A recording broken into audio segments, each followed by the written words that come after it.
స్తోత్రం. హల్లెలూయా. దేవుని పరిశుద్ధ వాక్య భాగంలో నుండి మొదటి కీర్తన 2వ చరణాన్ని చదువుకుని కొద్ది నిమిషాలు దేవుని యొక్క వాక్యాన్ని ధ్యానం చేసుకుందాం. యెహోవా ధర్మశాస్త్రమునందు ఆనందించుచు దివారాత్రము దానిని ధ్యానించేవాడు ధన్యుడు. ఈ పరిశుద్ధ వాక్య భాగం దేవుడు మన వెనుకడిలో ఆశీర్వదించునుగాక. ఆమె చిన్న మాట ప్రార్థన చేసుకుందాం. స్తోత్రం నాయన, పరిశుద్ధులైన తండ్రి, జీవాధిపతి యేసయ్య, మీకు వందనాలు అయ్యా. గతించిన వారం నుండి నేటి వరకు మమ్మల్ని సజీవులుగా కాపాడి నీ సన్నిధికి తీసుకొచ్చినందుకే మీకు వందనాలు, స్తోత్రాలు చెల్లిస్తున్నాం. చదవనటువంటి నీ వాక్కు ద్వారా నీ దాసుని సిలువ చాటును మరుగుపరిచి నీ ఆత్మచేత అభిషేకించి వినిచున్న ప్రతి ఒక్కరికి మేలు కలుగునట్లుగా, ప్రతి అపవాది బంధకం నుండి విడుదల పొందినట్లుగా, మీ నామమంతటికి మహిమ కలుగునట్లుగా నీవే నాతో మాతో మాట్లాడి మహిమ పొందమని యేసయ్య నామమున ప్రార్థించి వేడుకొనిచున్నాము తండ్రి. ఆమేన్, ఆమేన్, హల్లెలూయా. దేవుని పరిశుద్ధ నామానికి మహిమ కలుగును గాక. ప్రభుని ఆరాధించడానికి వచ్చినటువంటి మీ అందరికీ లైవ్ లో ఉన్న వారికి యేసయ్య నామములో శుభవందనాలు తెలియజేస్తున్నాను. మంచిది, చాలా సమయం అయింది. దయచేసి అందరూ కూడా త్వరగా ఔరా ఎక్స్ప్రెస్ లాగా మనం త్వరగా సాగిపోతూ ముందుకు వెళ్ళిపోదాం. హల్లెలూయా. స్ట్రైట్ ఫార్వర్డ్ గా టూకీగా ఇంకా ఇంట్రడక్షన్ ఉద్భోగతం అనేది ఏమీ లేదు, ముందుకు వెళ్ళిపోతున్నాం. సో దేవుని యొక్క వాక్యము ఏమని సాక్ష్యం ఇస్తున్నది అంటే, మనం వింటున్నటువంటి దేవుని యొక్క వాక్యాన్ని బట్టి ఆనందించేవారుగా ఉండాలట. చాలా ఇంపార్టెంట్ సందేశం నేను చెప్తున్నాను. మనం వింటున్నటువంటి ప్రసంగాలను గూర్చి దేవుడు పరలోక రాజ్యంలో లెక్క అడుగుతాడు క్రైస్తవుని. ఎందుకు ఇన్ని సంగతులను దేవుడు మానవాళికి తెలియపరుస్తున్నాడంటే, ఏ మనుషుడు కూడా రేపొద్దుట నీకోసం నాకు ఎక్కడ ఎవరూ చెప్పలేదు భూమి మీద, లేకపోతే నేను తెలుసుకునేవాడిని, నేను నరకంకి వెళ్ళే వ్యక్తిని కాకపోయేదాన్ని పోయేవాడిని అని ఏ మనుషుడు చెప్పకుండానట్లు ప్రపంచంలో ప్రతి జాతి ప్రజలకు కూడా రక్షకుని గూర్చినటువంటి స్వార్థను ప్రకటిస్తూ ఉన్నాడు పరిశుద్ధాత్మదేవుడు. హల్లెలూయా. రెండవ సంగతి ఏంటంటే, రక్షణ పొందినటువంటి ప్రతి క్రైస్తవుడు కూడా ఈ రక్షణలో ఎలా ఎదగాలి, రక్షణను ఎలా కాపాడుకోవాలి, ఇటు సంగతులన్నీ కూడా దేవుడు తెలియపరిచాడు, రాశాడు. కనుక ఆ సంగతులను గూర్చినటువంటి విషయాలు దేవుడు మనతో మాట్లాడుతున్నప్పుడు దాన్ని గూర్చి అక్కడ లెక్క అడుగుతాడు. హల్లెలూయా. అడగడం లెక్క. తలాంతుల కథలో మీ చిన్న ఉపమానం చెప్పి ముందుకు వెళ్తాను. మత్తయి 25లో చూడొద్దు, అవసరం పెట్టి రిఫరెన్స్ చెప్పినప్పుడు రాసుకుందరు, కానీ ఇప్పుడు చూడొద్దు. 20వ అధ్యాయంలో ఉపమానం చెప్తూ 5 తలాంతులు ఒకనికి, 2 తలాంతులు ఒకనికి, 1 తలాంతు ఒకనికి ఇచ్చాడు. చాలా కాలమైన తర్వాత యజమానుడు వచ్చాడు. వచ్చిన తర్వాత ఏం జరిగింది? తీసుకున్న వాళ్ళు ఒక్కొక్కరు రెట్టింపు చూపించారు, కానీ ఒకడు మాత్రం మట్టి తవ్వి అందులో పూడ్చాడు. సో వానికి ఏం కలిగింది అంటే శిక్ష కలిగింది. అలాగే రక్షింపబడినటువంటి మనము దేవుడు మనకు తెలియచేస్తున్నటువంటి సంగతులను గూర్చి లెక్క అడుగుతాడు. అడుగునప్పుడు మనం ఏం చేయాలి అంటే, ఇగో ప్రభువా, నువ్వు నాకు ఈ విషయం చెప్పావు కదా, నాకు ఈ విషయాన్ని తెలియపరిచావు కదా, ఇగో ఈ విషయంలో నేను అభివృద్ధి పొందాను, క్షేమాభివృద్ధి పొందాను, అంతేకాక ఇతరుల క్షేమాభివృద్ధికి కూడా నేను పాటుపడ్డాను, ప్రయాసపడ్డానని నువ్వు చెప్పాలి. అప్పుడు బలా నమ్మకమైన దాసుడా దాసురాలా అని నిత్యత్వంలో బహుమానం ఉంటుంది దేవుని దగ్గర. హల్లెలూయా. అందుకని ఈ మొదటి కీర్తన యాక్చువల్లీ సండే స్కూల్ పిల్లలకి చెప్తున్నారు. సండే స్కూల్ పిల్లలకి కాదు, పరలోక రాజ్యం అందరికీ కావాలి కదా. కావాలొద్దా? అందరికీ కావాలి. కనుక యెహోవా ధర్మశాస్త్రమందు ఆనందించుచు దివారాత్రము ధ్యానించేవాడు ధన్యుడంట. ప్రసంగానికి పేరు పెట్టాను నిన్న. ఏమని అంటే, మీరు అన్యుల ధన్యుల. హల్లెలూయా. అంటే ప్రసంగం ముగింపు వరకు మనం వింటూ ఉన్నప్పుడు మనమే క్వశ్చన్ చేసుకోవాలి. ఎలా తెలుసా? చాలా వరకు పబ్లిక్ ఎగ్జామ్ రాసినప్పుడు ఈరోజు తెలుగు ఎగ్జామ్, రేపు ఇంగ్లీష్, హిందీ అలా రాసుకుంటూ వచ్చేస్తామా? వచ్చిన తర్వాత మన క్వశ్చన్ పేపర్ మనం చూసుకుని సో ఎన్ని క్వశ్చన్స్కి అటెంప్ట్ చేస్తాం, మార్క్స్ వేసుకుంటాం లేదా? వేసుకుంటారు లేదా? నేను వేసుకుంటాను. మరి ఇన్ని మార్క్స్ వస్తే నాకు పక్క అని చెప్పేసి ఫిక్స్ చేసుకుంటాను. హల్లెలూయా. చాలా వరకు వేసుకుంటారు అలాగే, రాసిన పేపర్ పెట్టి ఇన్ని మార్క్స్ పక్కా కన్ఫర్మ్గా వస్తాయి అని చెప్పేసి. అలాగన దేవుని యొక్క వాక్యాన్ని బట్టి మనము ఆనందించాలి అని అంట. హల్లెలూయా. కాబట్టి క్రైస్తవులకి ఏది ప్రాముఖ్యత, ఏది ప్రాధాన్యమైనదో దాన్ని చాలా గుర్తించాలి మనం. నేను చెప్తున్నాను, ఈనాటి కాపర్లకి, బోధకులకి, సంఘాలకు కావాల్సినటువంటి సందేశాలను ఎవరు అవసరం లేదు. వాళ్ళ కడుపులు ఎలా నింపుకోవాలో, వాళ్ళ తరతరాలు కూడా ఏ లోటు ఇబ్బంది లేకుండా పోగేసుకోవడానికి ఆస్తులు ఎలా సంపాదించుకోవాలో దాని మీదే ధ్యాస తప్ప, లెక్క అడుగుతాడు వారిని కూడా దేవుడు రెండింతల తీర్పు ఉంది. అందుకని మీరు బోధకులు కాకుండా ఉండండి అని కూడా చెప్పింది యాకోబు 3వ అధ్యాయంలో. హల్లెలూయా. అలాగే నేను విశ్వాసగానే మిగిలిపోతానంటే అక్కడ కూడా దేవుడు లెక్క అడుగుతాడు.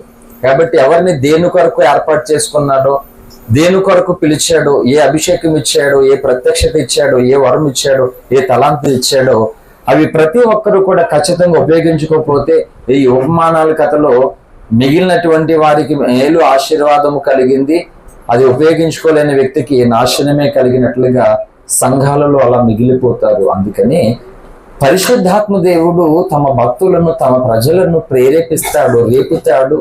వాళ్ళు నిద్రపోరు. సమాజాన్ని మోటివేట్ చేయడానికి, ఎంకరేజ్ చేయడానికి, ఎడ్యుకేట్ చేయడానికి దేవుని సన్నిధిలో గోజాడి కన్నీరు కాచి ఎన్ని ప్రసవేదన పడతారు. గలతీ 4:8 ప్రకారంగా, నా పిల్లలారా మీ విషయమే నాకు మరలా ప్రసవేదన కలుగుతుంది అన్నాడు అపోస్తలుడు పౌలు గారు. అలా ఎవరు ప్రసవేదన పడిన వాళ్ళు ఇప్పుడు లేరు, తక్కువ మంది ఉన్నారు అక్కడక్కడ. వాళ్ళను గుర్తించదు క్రైస్తవ సమాజం. ఒకవేళ గుర్తించాలంటే వాళ్ళు చనిపోవాలి, మన ఫ్లెక్స్లో స్టేటస్లు పెట్టుకోవడానికి ఉపయోగపడతాయి అంతే. కానీ వాళ్ళతో కలిసి దేవుని పనులో పాలుపంపులు పొందడానికి గుర్తించు. బ్రతికుండగా సాక్ష్యం ఇవ్వం, చచ్చిపోయిన తర్వాత ఇస్తాం. ఉపయోగం ఏముంది? హల్లెలూయా. కాబట్టి దేవుని వాక్యం ఏం చెప్తుందంటే వినాలి శ్రద్ధగా అందరూ కూడా. ఆనందించాలంటే దేవుని యొక్క వాక్యాన్ని బట్టి. నేను చెప్తున్నాను, ఎలా ఆనందిస్తాం? దేవుని చిత్తము లేకుండా, దేవుని ఉద్దేశం ప్రమేయం లేకుండా మన జీవితంలో ఏమైనా జరుగుతుందా, జరగదా?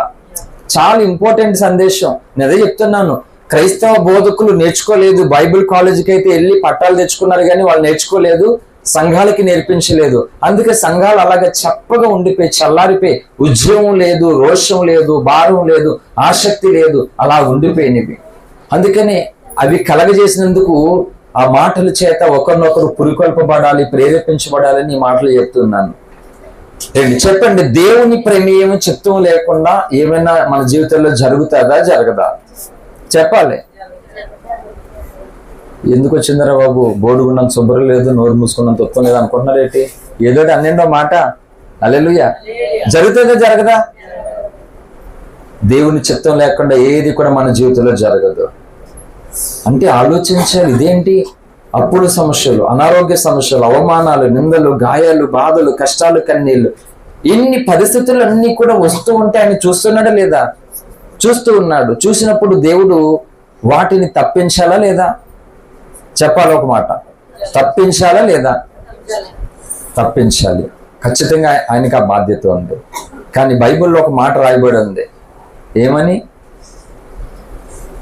గనులైన వారే గతించగా, ధనమున్న వారే మరణించగా, గనులైన వారే గతించగా, ధనమున్న వారే మరణించగా, ఎన్నతగని వారమైన మమ్ము కనికరించావు, ఎన్నతగని వారమైన మమ్ము కనికరించావు, మా దినములు పొడిగించి సజీవులుగా ఉంచావు, మా దినములు పొడిగించి సజీవులుగా ఉంచావు. ఇశ్రాయేలు కాపరి నీకే స్తోత్రము, నిన్నే అనుసరింతుము జీవితాంతము. ఇశ్రాయేలు కాపరి నీకే స్తోత్రము, నిన్నే అనుసరింతుము జీవితాంతము. ఇన్నాళ్ళు తోడుగా మాతో నడిచావు, ఇమ్మానుయేలుగా వెన్నంటి నిలిచావు. హల్లెలూయా. బైబిల్లో కీర్తనకారుడు అంటాడు, ఇశ్రాయేలును కాపాడువాడు కొనుకడు నిద్రపోడు అంట. అంటే మనల్ని దేవుడు కొనుక్కోకుండా నిద్రపోకుండా కాపాడుతున్నాడు. మరి కాపాడుతూ ఉన్నప్పుడు ఇన్ని సమస్యలు ఎలా వస్తున్నాయి చెప్పాలి.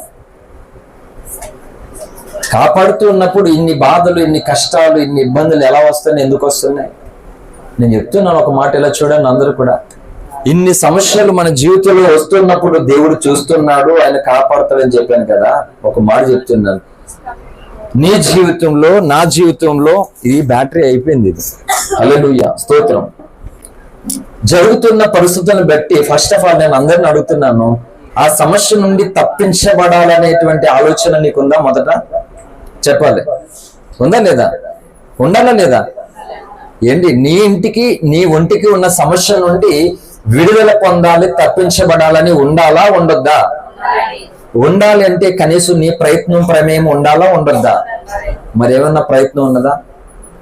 అండ్ వర్షాకాలంలో నడుస్తూ ఉన్నప్పుడు 2 కాళ్ళు బొటకన వేళ్ళు ఫింగర్స్ నేలకి గట్టిగా సపోర్ట్ గా మనం పెట్టుకుంటాం. ఎందుకు? జారి పడిపోకుండా ఉండడానికి. అంటే తడి నేల మీద మనం ఎలా నడవాలో, పొడి నేల మీద ఎలా నడాలో మన చేతిలో ఉన్నది. మరి జరుగుతున్నటువంటి పరిస్థితులను బట్టి తప్పించబడడానికి పరిష్కారము, సొల్యూషను మనం ఆలోచించాలా లేదా? చెప్పాలి. మరి చెప్తున్నాను ఒక మాట, నీ ప్రయత్నం నువ్వు చేయకపోతే దేవుడు ఎలా కాపాడతాడు? కాపాడడు దేవుడు. నా ప్రసంగాలు ప్రజలకు మెప్పించేటట్లుగా, నచ్చేటట్లుగా ఉంటే ఈ పాడికి కుప్పల కొలిదికి ధనము, మా ఇంట్లో చెత్త ఎక్కడ పడితే అక్కడ ఉన్నట్లుగా ఎక్కడ పడితే అక్కడ ధనం ఉండేది.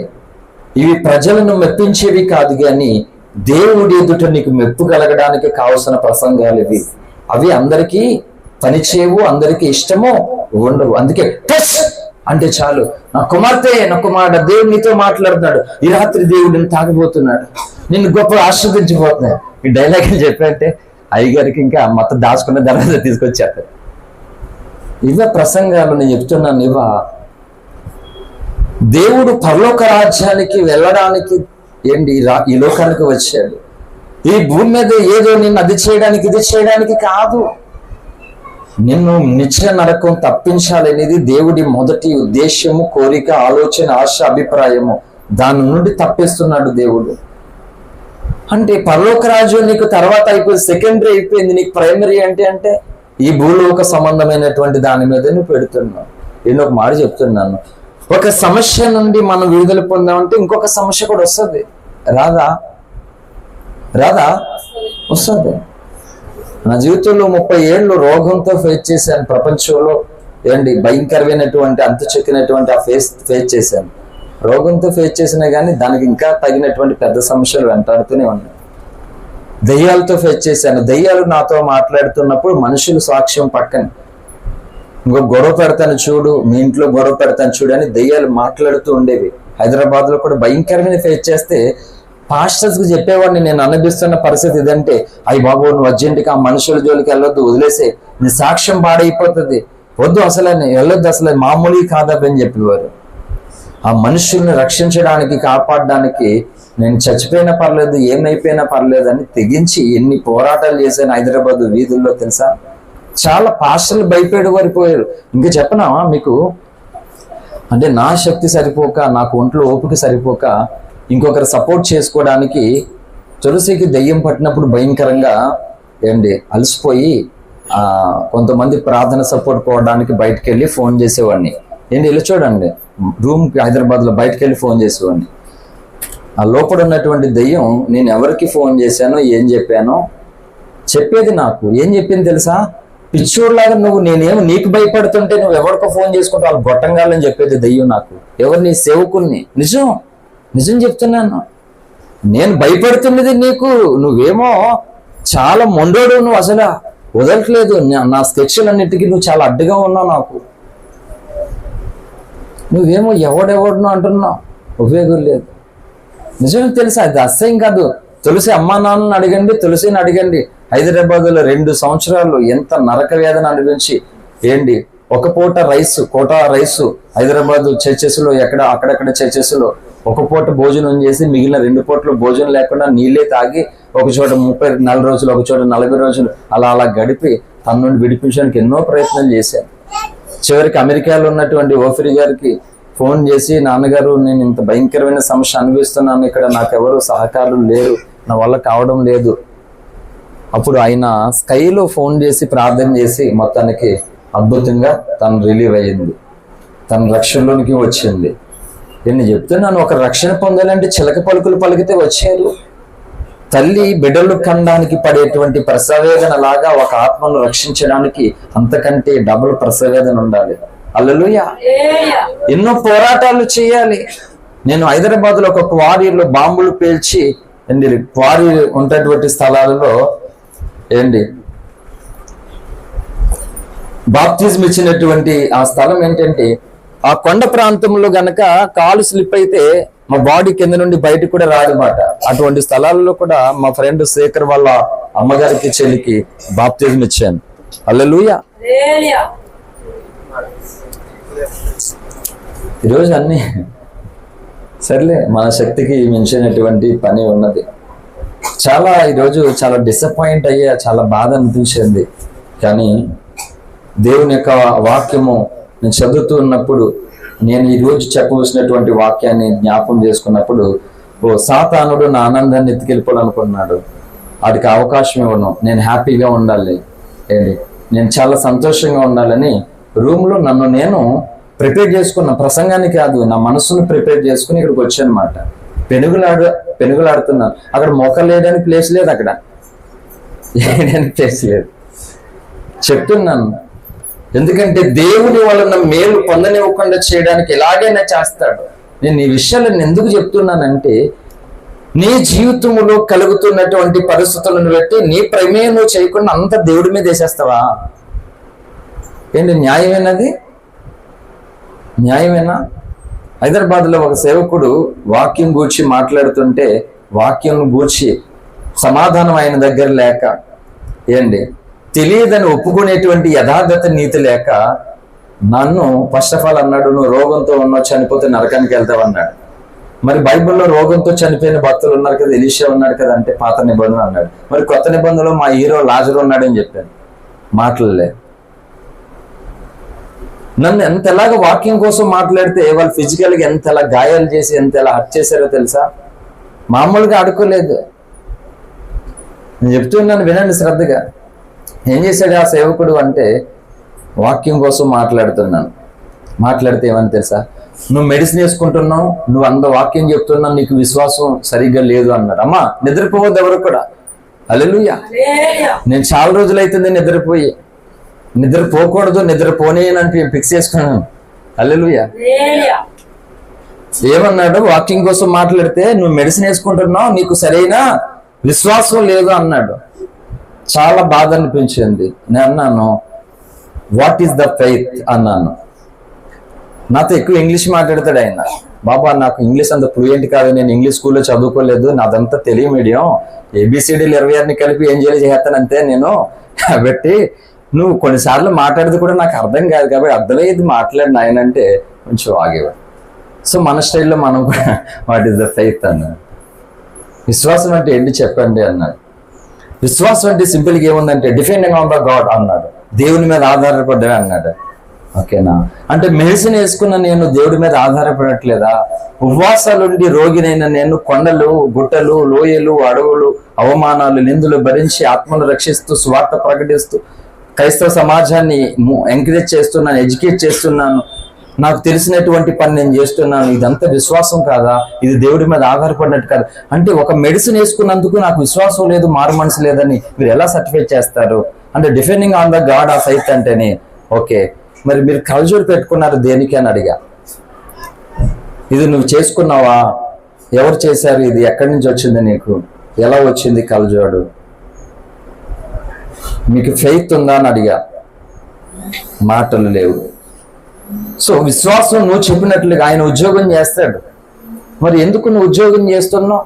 నేను చెప్తున్నాను, మీరు చెప్పినటువంటి లాంగ్వేజ్లో విశ్వాసం ఎలా ఉండాలి అంటే, ఏ మనుషుడు ఏ పనికి వెళ్ళకూడదు, ఏమి వండుకోకూడదు, ఏమి తినకూడదు. తినకపోయినా సరే కడుపు నిండిపోవాలి. నువ్వు ఎక్కడికి వెళ్ళకపోయినా సరే నీ అవసరతలు తీరిపోవాలి. తీరత ఎలాగా? తిక్క మాటలు మాట్లాడుతున్నారు వాళ్ళు. అంతే చెప్తున్నాను, వాక్యం యొక్క బీజము, వాక్యములు ఉన్నటువంటి మూలాలు, దేవుని ఉద్దేశ్యము, గాడ్స్ ప్లాన్ అనేటువంటి ప్రణాళిక అర్థం కాలేని వాళ్ళు చెత్త వాగుడు ఆగుతారు. వాళ్ళే క్రైస్తవ సమాజాన్ని పాడు చేస్తూ సార్వత్రిక క్రీస్తు సంఘ పునాదులు వాళ్ళు పాడైపోవడానికి కారణం ఇలాంటి బోధకులే. విచిత్రం ఏంటంటే అక్కడే ఉంటది మంది. హల్లెలూయా, అక్కడే ఉంటది మంది. అందుకే ఫెయిత్ అంటే అది కాదు. ఎన్ని కష్టాలు నా చుట్టూ పొంచి ఉన్నా, ఎన్ని నష్టాలు వచ్చినా, ఎన్ని అవమానాలు వచ్చినా, ఎంతమంది చెడ్డవారు మన బురజలు నిందలు వేసినా కానీ లాజరులాగా నిత్యము కదలేని సియోను కొండవలే నేను ఆయనను స్థిరముగా ప్రేమిస్తాను, ఆరాధిస్తాను, వెంబడిస్తాను. చావైనా ఏదైనా సరే వెనకడిగి వేయననేటువంటి ఫెయిత్ కావాలి. కలజడి పెట్టుకుని మెడిసిన్ కోసం మాట్లాడుతున్నాడు, దాన్ని ఏమనుకోవాలి? అది చెప్తున్నాను. హల్లెలూయా. కాబట్టి వాక్యము ఏం చెప్తుందంటే, దేవుని ధర్మశాస్త్రము ఉన్నది, దాన్ని బట్టి అంటే ఈ భూమి మీద నువ్వేం చేయాలంటే ఆనందించాలి. ఓకే, పాస్టర్లకి ఏముంది, బాగానే చెప్పేస్తారు కదా. నేను విశ్వాసులుగానే పెరిగాను, ఇప్పుడు కూడా విశ్వాసనే. కాబట్టి వాక్యం చెప్పడానికి పాస్టర్ అవుతారు, తర్వాత మళ్ళీ విశ్వాసం అవుతాను. నేను నిరంతరం విశ్వాసనే నేను. హల్లెలూయా. ఎలా ఆనందిస్తాం? అప్పులు ఎక్కడ పడితే అక్కడ ఆపుతూ ఉన్నారు, ఎక్కడ పడితే అక్కడ సమస్యలు, సమాధానం లేదు, నెమ్మది లేదు. ఎలా ఆనందిస్తాం? నేను చెప్తున్నాను, ఎలా చూడాలి? పరలోకం యొక్క గొప్పతనాన్ని మనం పరలోకంకి వెళ్ళిన తర్వాత అనుభవించడం కాదు, దేవుడు ఒప్పుకోడు దాన్ని. పరలోకంలో ఉన్నటువంటి ఆ గొప్పతనాన్ని, ఆ మాధుర్యాన్ని ఈ భూమి మీద నువ్వు అనుభవించాలి. అనుభవించడానికి దేవుడు తన చిత్తానుసారంగా నా జీవితంలో కొన్ని సమస్యలను అనుమతిస్తూ ఉన్నాడు. ఎలా అంటే, ఈ ఎండాకాలంలో గాలి రావడానికి విండోస్ ఓపెన్ చేసుకుంటామా లేదా? వస్తుందా లేదా? గాలితో పాటు ఇంకేం వస్తాయి? చాలా క్రిమికీటకాలు వస్తాయి గాలిలో. అవి మనకు తెలియదు, అవి మన ముక్కులోకి వెళ్ళిపోతాయి. ఆ గాలి పీల్చుకునేటప్పుడు ఆ సూక్ష్మ జీవులు వైరస్, హానికరమైనటువంటి బ్యాక్టీరియా మనలో చేరిపోతాయి.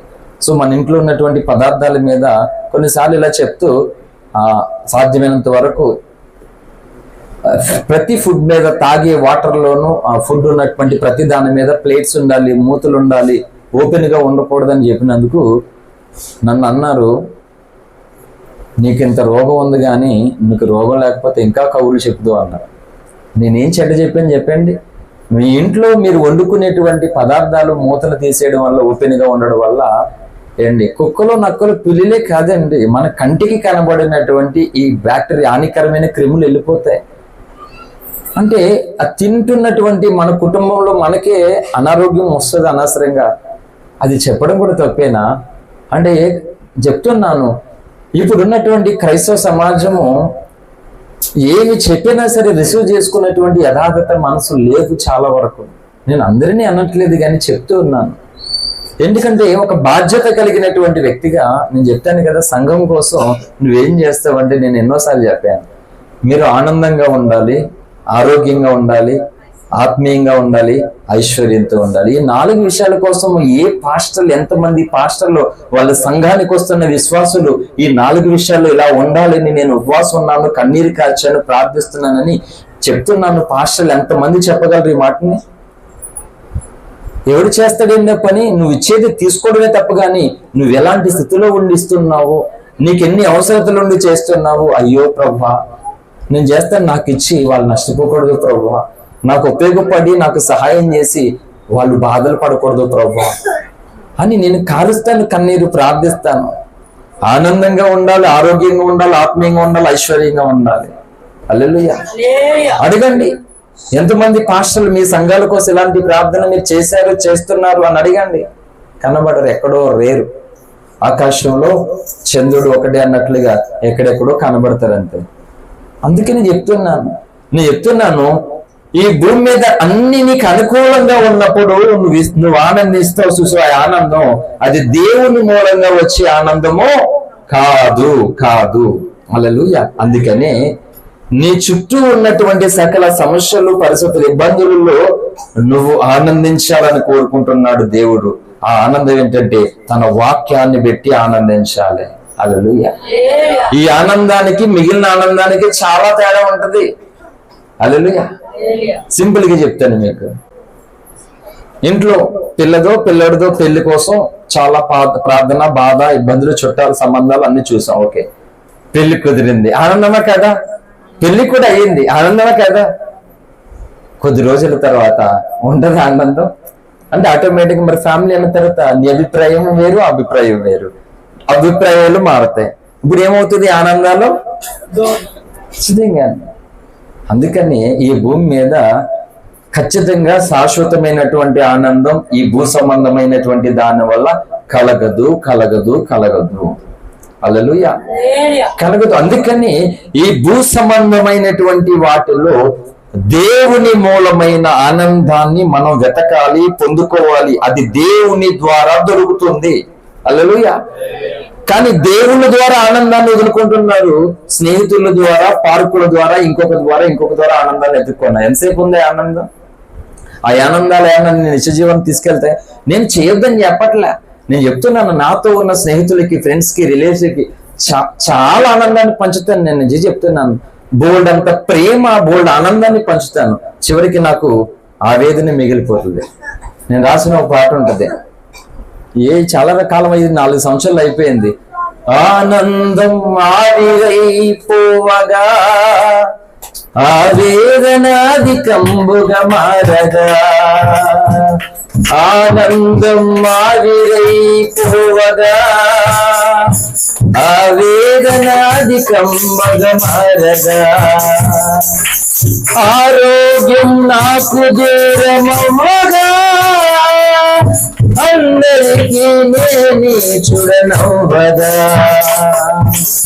ఆరోగ్యం నాకు దూరమవ్వగా అందరికీ నేనే చూడనవ్వగా, ఆదుకోవా నన్ను ఆదుకోవా, అనాథగా నేను మిగిలిపోగా, ఆదుకోవా నన్ను ఆదుకోవా, ఒంటరి నేను మిగిలిపోగా, ఆదుకోవా యేసు ఆదుకోవా, అనాథగా నేను మిగిలిపోగా, ఆదుకోవా యేసు ఆదుకోవా, ఒంటరి నేను మిగిలిపోగా, ఆదుకోవా నన్ను ఆదుకోవా, అనాథగా నేను మిగిలిపోగా, ఆదుకోవా నన్ను ఆదుకోవా, ఒంటరి నేను మిగిలిపోగా. మమ్మ చనిపోయిన 3 నెలలకి ప్రార్థన శ్రీశైలం ఇంటికాడ ఉన్నప్పుడు పెద్ద పాట, నేను రాసిన పాటలు దేవుడు ఆ ఏడుస్తూ ప్రార్థిస్తున్న సమయంలో పుట్టింది. నేను చెప్తున్నాను, ఒక సమస్య నా జీవితంలో తప్పిపోయింది. 30 ఏళ్ళ తర్వాత ఆరోగ్యాన్ని పొందిన నేను అప్పుడే ఆనందిస్తూ ఉన్నాను.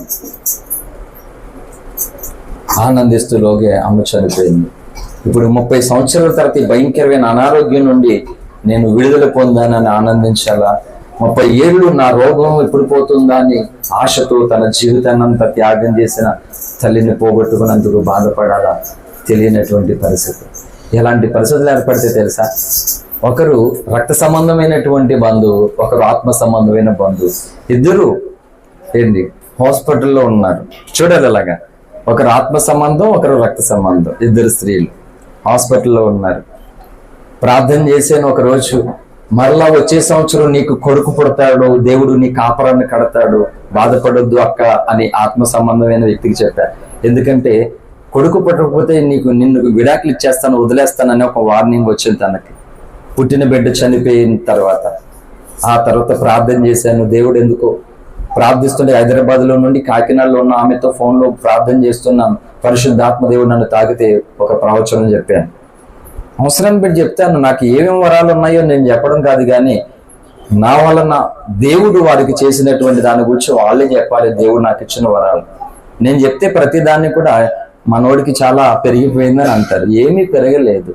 దేవుని అభిషేకం పెరిగింది, ప్రార్థన పట్ల రోషం పెరిగింది, నశించిపోతున్న ఆత్మను రక్షించాలని భారం పెరిగింది, మరణం వరకు క్రీస్తు కొరకు నమ్మకంగా ఉండాలని ఆశ పెరిగింది తప్ప ఏమీ పెరగలే. హల్లెలూయా.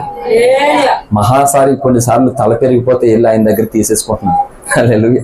కంసాల ఆయన దగ్గర కాదు, నాయి బ్రాహ్మణ మంగళ ఆయన దగ్గరికి వెళ్ళి నాకు పెరిగిపోతుందండి, తగ్గించేయండి, నాకు పెరగడం వద్దండి అని. హల్లెలూయా. కాబట్టి ప్రార్థన చేశాను, నీకు కొడుకు పుడతాడు అని చెప్పి. సో ఒక వార్త ఏంటి అంటే, ఒకరికేమో బిడ్డ పుట్టాడనే ఆనందం, ఒకరికేమో బిడ్డ చనిపోయింది. రక్త సంబంధాలు, ఆత్మ సంబంధాలు ఇద్దరు కావాలి. ఇద్దరి కొరకు ప్రార్థిస్తున్నాను. ఒక ఫోన్ వచ్చింది ఒకే రోజు, తమ్ముడు నాకు ఇలా గుడ్ న్యూస్ అని, ఇంకొక సాడ్ న్యూస్, పుట్టినటువంటి బేబీ చనిపోయింది. ఇప్పుడు ఒకేసారి 2 ఫోన్లు ఒకే రోజు, ఒకరు రక్త సంబంధి, ఒక ఆత్మ సంబంధి. ఇప్పుడు నేను ఆనందించాలా, బాధపడాలా తెలియదు. అలాంటి పరిస్థితులు జీవితంలో, అటువంటి పరిస్థితులు ఏం చేస్తానంటే, వాళ్ళు ఆనందిస్తున్న సమయంలో వాళ్ళ ఆనందం ఆవిరైపోకూడదని, కంగ్రాచులేషన్స్, గాడ్ బ్లెస్ యు, సంతోషం అని వాళ్ళ ఆనందాన్ని తగ్గిపోకుండా సో కొంచెం మోటివేట్ చేయాలి. వీళ్ళు ఆనందం లేకుండా దుఃఖంతో ఉన్నారు. నవ్వేవారి దగ్గరికి వెళ్ళకపోయినా ఏడ్చేవారి దగ్గరికి వెళ్ళమని చెప్పింది కదా బైబిల్.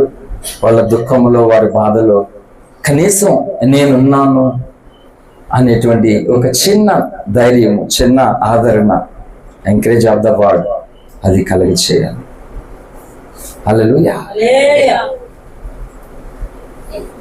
2001 వరకు ఎల్కేజీ నుండి ఉన్నటువంటి అనారోగ్యం నుండి ఆపరేషన్ చేసి ప్రేగు తీసిన తర్వాత బాగా చదువుకుంటాను. ఇక్కడి నుంచి నా రోగం పోయింది, నాకు అందరిలాగా నార్మల్ మోషన్ అవుతుంది, బ్లడ్ పోవట్లేదు, చాలా ఆశలు కలిగే నాకు. బాగా చదువుకుంటాను, ఇక మంచిగా నేను అనుకున్న లక్ష్యం సాధిస్తానని 3 నెలలు 6 నెలలు తిరిగేసేసరికి ఉన్న ప్రేగు పాడైపోయింది. ఇలాగే చిన్నప్పటి నుంచి కూడా లేదు ఆనందం. కానీ నేను చెప్తున్నాను ఈరోజు యథార్థంగా దేవుని సన్నిధిలో, నేను ఎవని వలన ఆనందాన్ని పొందుతున్నానో నిత్యమో ఆ ఆనందం నా ఒక్కడిలో నాతో పాటు, నేను ఒకవేళ నేను చనిపోతే నాతో సమాధి అవ్వడానికి వీల్లేదు.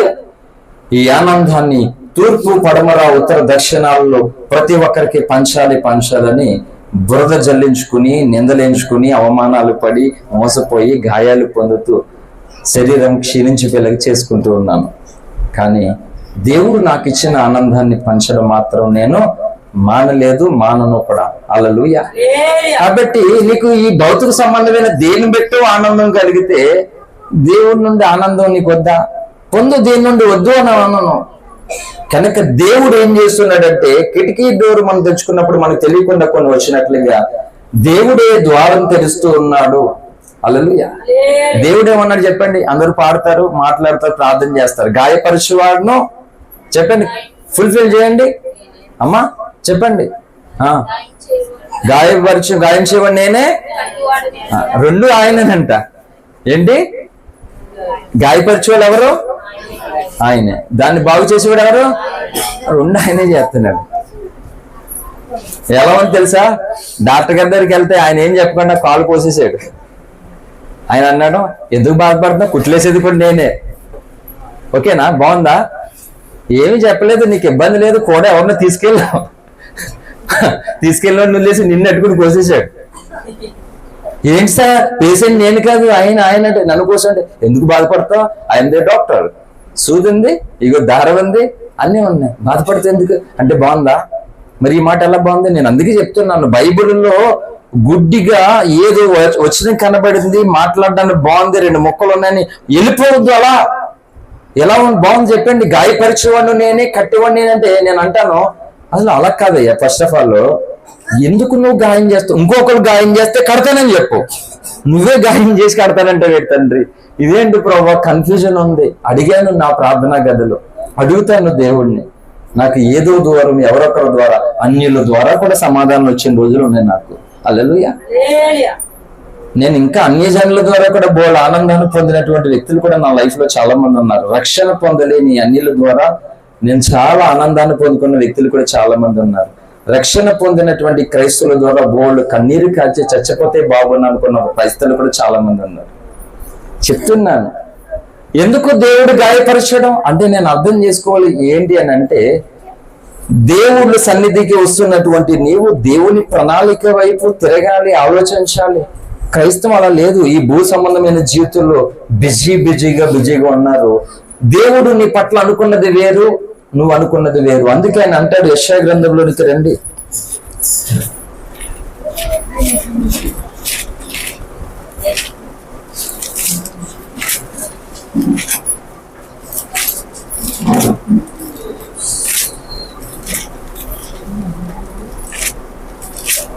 అక్కడ ఏమంటాడంటే, మీ ఆలోచనలు వేరు, నా తలంపులు వేరు అనేటువంటి మాట యెషయా గ్రంథంలో కనబడుతుంది. ఎవరికైనా కనిపిస్తే కనుక చెప్పండి. చదువు తల్లి. థ్యాంక్ యూ అమ్మా. నా తలంపులు మీ తలంపులు వంటివి కావు, మీ త్రోవలు. ఒకసారి ఆగండి, దేవుడు ఏమంటున్నాడు చెప్పాలి. నా తలంపులు మీ తలంపులు వంటివి కావు, మీ త్రోవలు నా త్రోవలు వంటివి కావు. నేను చెప్తున్నాను, దేవుడు ఏమన్నాడు? పరలోక రాజ్యానికి చేరడానికి యోహాను సువార్త 14:6 ప్రకారం నేనే మార్గం అన్నాడు. ఓకే, ఇప్పుడు ఆయన ఏమన్నాడు? నా త్రోవలు వేరు, నీ త్రోవలు వేరు అన్నాడు. మరి ఆయన త్రోవలు వేరు, నీ త్రోవలు వేరు అన్నప్పుడు నువ్వు వెళ్తావు అక్కడికి, చేరగలవా? ఏంటి వినాలి, చేరగలవా పరలోకానికి? చేరాలంటే ఏం చేయాలి? ఇప్పుడు ఆయన నీ వేరుగా అనకూడదు, ఇద్దరు ఒకటైపోవాలి. ఆయన వేరే ఈరే అనకూడదు. అందుకే కుటుంబంలో కూడా చెప్తున్నాను, కుటుంబాలు సమాధానంగా సంతోషంగా ఉండాలంటే ఏం చేయాలి తెలుసా? మొదటగా భార్యాభర్తలు అనబడినటువంటి వారు ఒకే మాట ఒకే బాటలోకి రావాలి. రాకపోతే సాతానుడు ప్రవేశిస్తాడు. ఏతేని తోటలో ప్రవేశించినట్లు చెప్తున్నాను, గుర్తుపెట్టుకోనండి. భార్యాభర్తలు ఖచ్చితంగా మీ అభిప్రాయము తన అభిప్రాయం డిఫరెంట్ గా కాదు, రావాలి ఖచ్చితంగా. అమ్మ వినాలి, స్త్రీలు పురుషులు స్త్రీలు భార్యాభర్తలు అనబడినటువంటి వారు ఇద్దరి అభిప్రాయము ఏకముగా రావాలి, మంచి అభిప్రాయము రావాలి.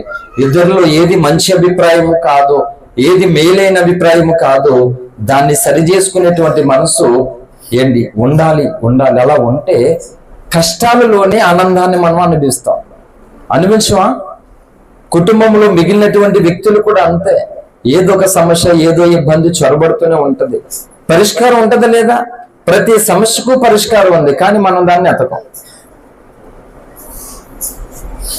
ఎలక చూడు, ఎలక అందులోకి వెళ్ళిపోయినాయండి. మరి దారుణంగానే ఎలక కొట్టేసింది ఇప్పుడు ఆ బాక్స్. అందుకే ఇంత తిప్పలు పడేది.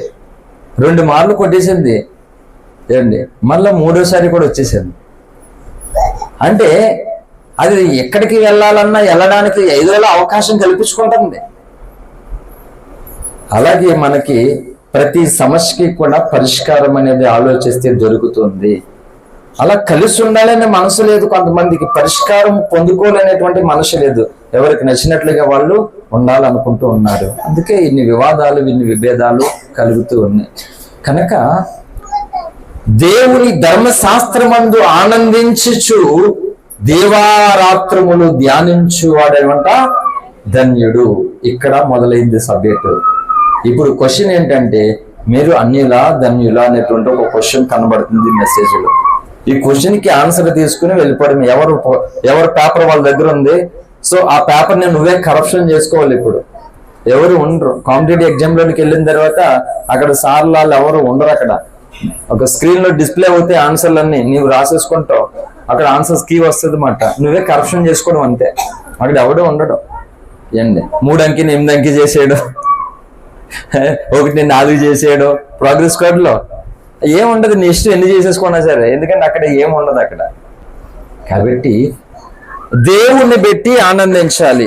ఎందుకు ఆనందించలేకపోతున్నావు అంటే, ఈ సమస్య పెద్దగా కనబడుతుంది, ఈ కష్టం పెద్దదిగా కనబడుతుంది. దేవుడు తెలిసిదంతా. కానీ దేవుడు ఏమనుకుంటాడంటే, నేను చెప్పాను అక్కడ పెడవర్తి అనేటువంటి ఒక ఊరిలో,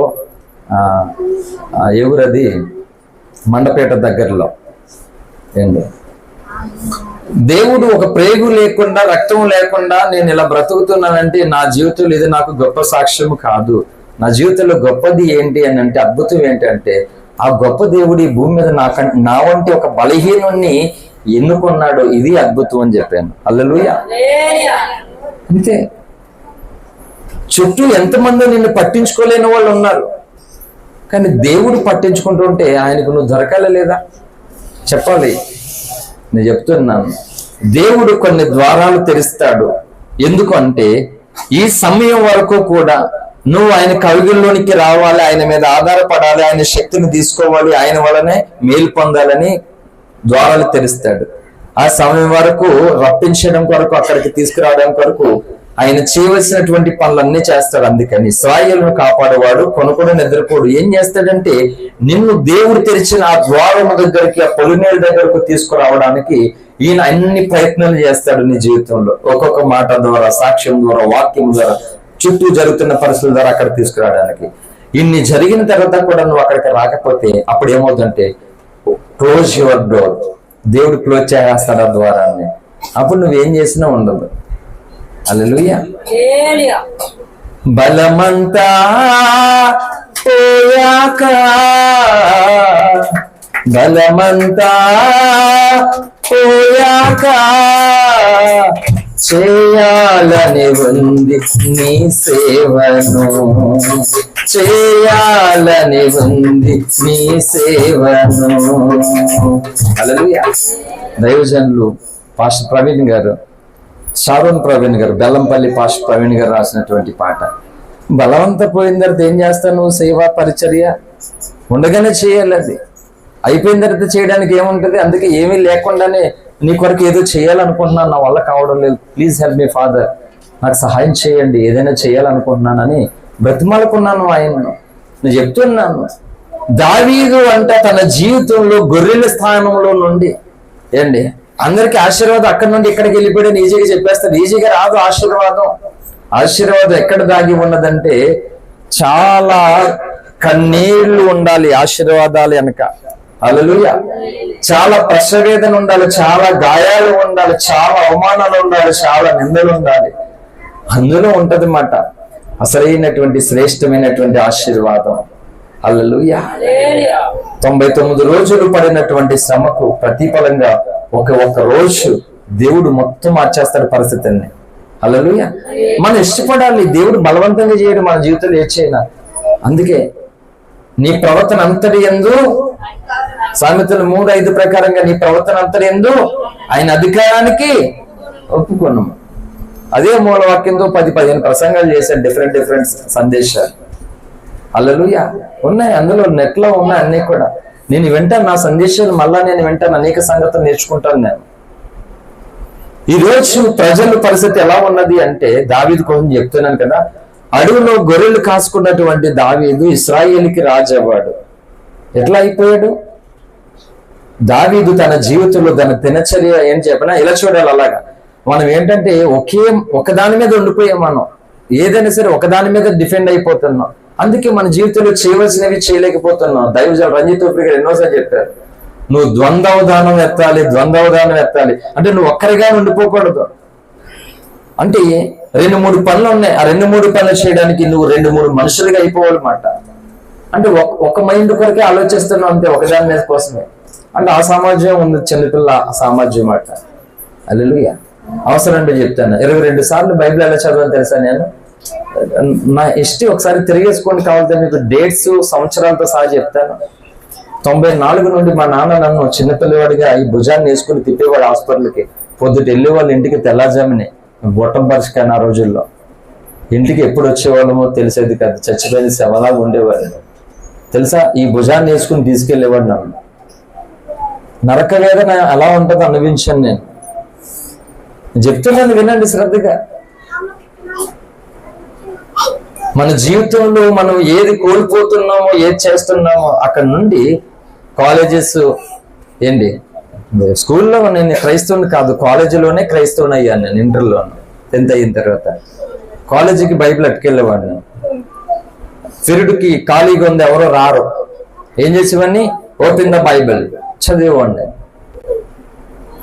బస్సులో, ట్రైన్లో అవకాశం బట్టి బైబిల్ తీసేవాడిని. హాస్పిటల్లో రక్తం గ్లూకోజ్ ఎక్కుతున్నప్పుడు కూడా బైబిల్ తీసి, ఇంటికాడ అన్నం తింటున్నప్పుడు ప్లేట్లు ఏముందో పట్టించుకోను, ఎప్పుడో వదిలేసాను ఇవన్నీ కూడా. నోటికి రుచులు ఇవన్నీ కూడా ఏంటి, ఆ సమయానికి కొంచెం బాడీని పెట్టి ఏదో బలపరచుకోవడానికి తప్ప ఎదుర్కొంటే బైబిల్ పెట్టుకోండి తినేస్తూ ఉంటాను, ఆ బైబిల్ చదువుతూ ఉంటాను, తినేస్తూ ఉంటాను, ఆ చదువుతూ ఉంటాను.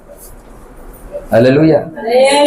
వారికి అర్జెంటుగా నీ పక్కనే ఉండి నీతో మాట్లాడతాను, డిస్కస్ చేస్తాను, అవతల వాళ్ళకి రిప్లై ఇవ్వాలి, అర్జెంట్ మాట. నార్మల్ అయితే ముట్టుకోను నేను ఫోన్, అసలు నార్మల్ అయితే ముట్టుకోను. కొంతమంది వింటున్నారని చెప్పి, నువ్వు ఇలా చెప్తాను కదా, దేనికోసమే ఆలోచిస్తున్నాను నేను ఆల్రెడీ పరిష్కారం. ఇక్కడ కొంచెం ఎమర్జెన్సీ ఈ మెసేజ్ చెప్తా. అంటే ఏంటో అంటే ద్వంద్వదానం అని చెప్తున్నాను. దావీదు గొర్రెలు కాసుకుంటూ ఉన్నాడు అడవులో. మరి ఎప్పుడు ధర్మశాస్త్రాన్ని ధ్యానం చేశాడు? గొర్రెలు వదిలేశాడా? ఈరోజు మనం ఏం చేస్తున్నాం అంటే, ఒకటి పట్టుకుంటే ఇంకోటి వదిలేస్తున్నాం. నేను అందుకే చెప్తున్నాను, కుటుంబాన్ని కూడా నువ్వు కాపాడుకోవాలి. ఆ ఆత్మ సంబంధమైన కుటుంబం పట్ల కూడా నువ్వు బాధ్యత, దేవుని కుటుంబం పట్ల కూడా బాధ్యత కలిగి నువ్వు ఉండాలి. ఏ కుటుంబాన్ని నిర్లక్ష్యం చేసినా లెక్కలోకి వస్తాను. హల్లెలూయా.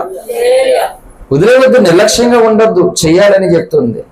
కాబట్టి దావీదు ఈ భౌతిక సంబంధంగా తనకు ఇవ్వబడినటువంటి పని ఏదైతే ఉందో అది పర్ఫెక్ట్ గా నష్టం కాకుండా పని చేస్తూనే ఉన్నాడు. సేమ్ టైము ఆత్మ సంబంధమైనటువంటి పనిలో నిమగ్నమైపోయి దేవుని యొక్క వాక్యాన్ని, ధర్మశాస్త్రాన్ని దివారాత్రం ధ్యానం చేసుకుంటూనే ఉన్నాడు. హల్లెలూయా.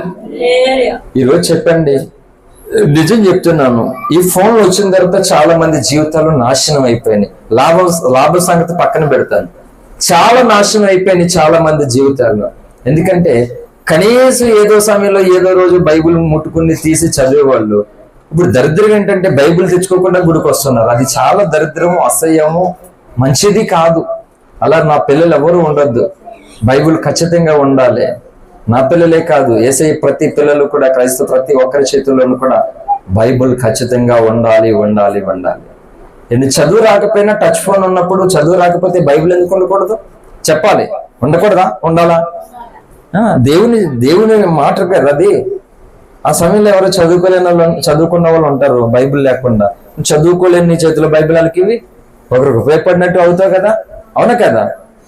ఇప్పుడు నిజంగానే బైబిల్ నాకు కావాలి, నా దగ్గర డబ్బులు లేవు, కొనుక్కోవడానికి అవకాశం లేదన్న వాళ్ళు ఎవరైనా చెప్పండి, నేను ఇస్తాను. హల్లెలూయా. మధు షాప్ లో కూడా మంచి మంచి బైబిల్ ఉన్నాయి, మీకు కావాల్సినటువంటి బైబిల్స్ ఉన్నాయి. నేను చెప్తున్నాను, మనల్ని దేవుడు ఆత్మ సంబంధమైన మనుషులుగా చేయాలనుకుంటున్నాడు. చాలా విషయాలు ఉన్నాయి, ఒకటే ప్రశ్న 2 చేయను. ఇంకా ఆత్మ సంబంధమైన మనుషులుగా చేయాలనుకుంటున్నారు.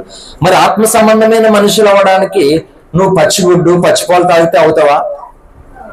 చెప్పండి. మార్నింగ్ ఎక్సర్సైజ్ చేసుకుంటే అవుతావా? అవుతా. ఈ ఎక్సర్సైజ్ ఈ పొట్ట కరుగుతుంది. ఈ పచ్చిపాలు, పచ్చిగుడ్డి, బాడీ 6 ప్యాక్, ఎన్నో ప్యాకులు వచ్చాయంటే ఈ మధ్య. హల్లెలూయా. అయ్యొత్తే. మరి ఆత్మ సంబంధమైన వ్యక్తిగా నువ్వు తయారవడానికి నువ్వు ఏ ఎక్సర్సైజ్ చేయాలి చెప్పాలి.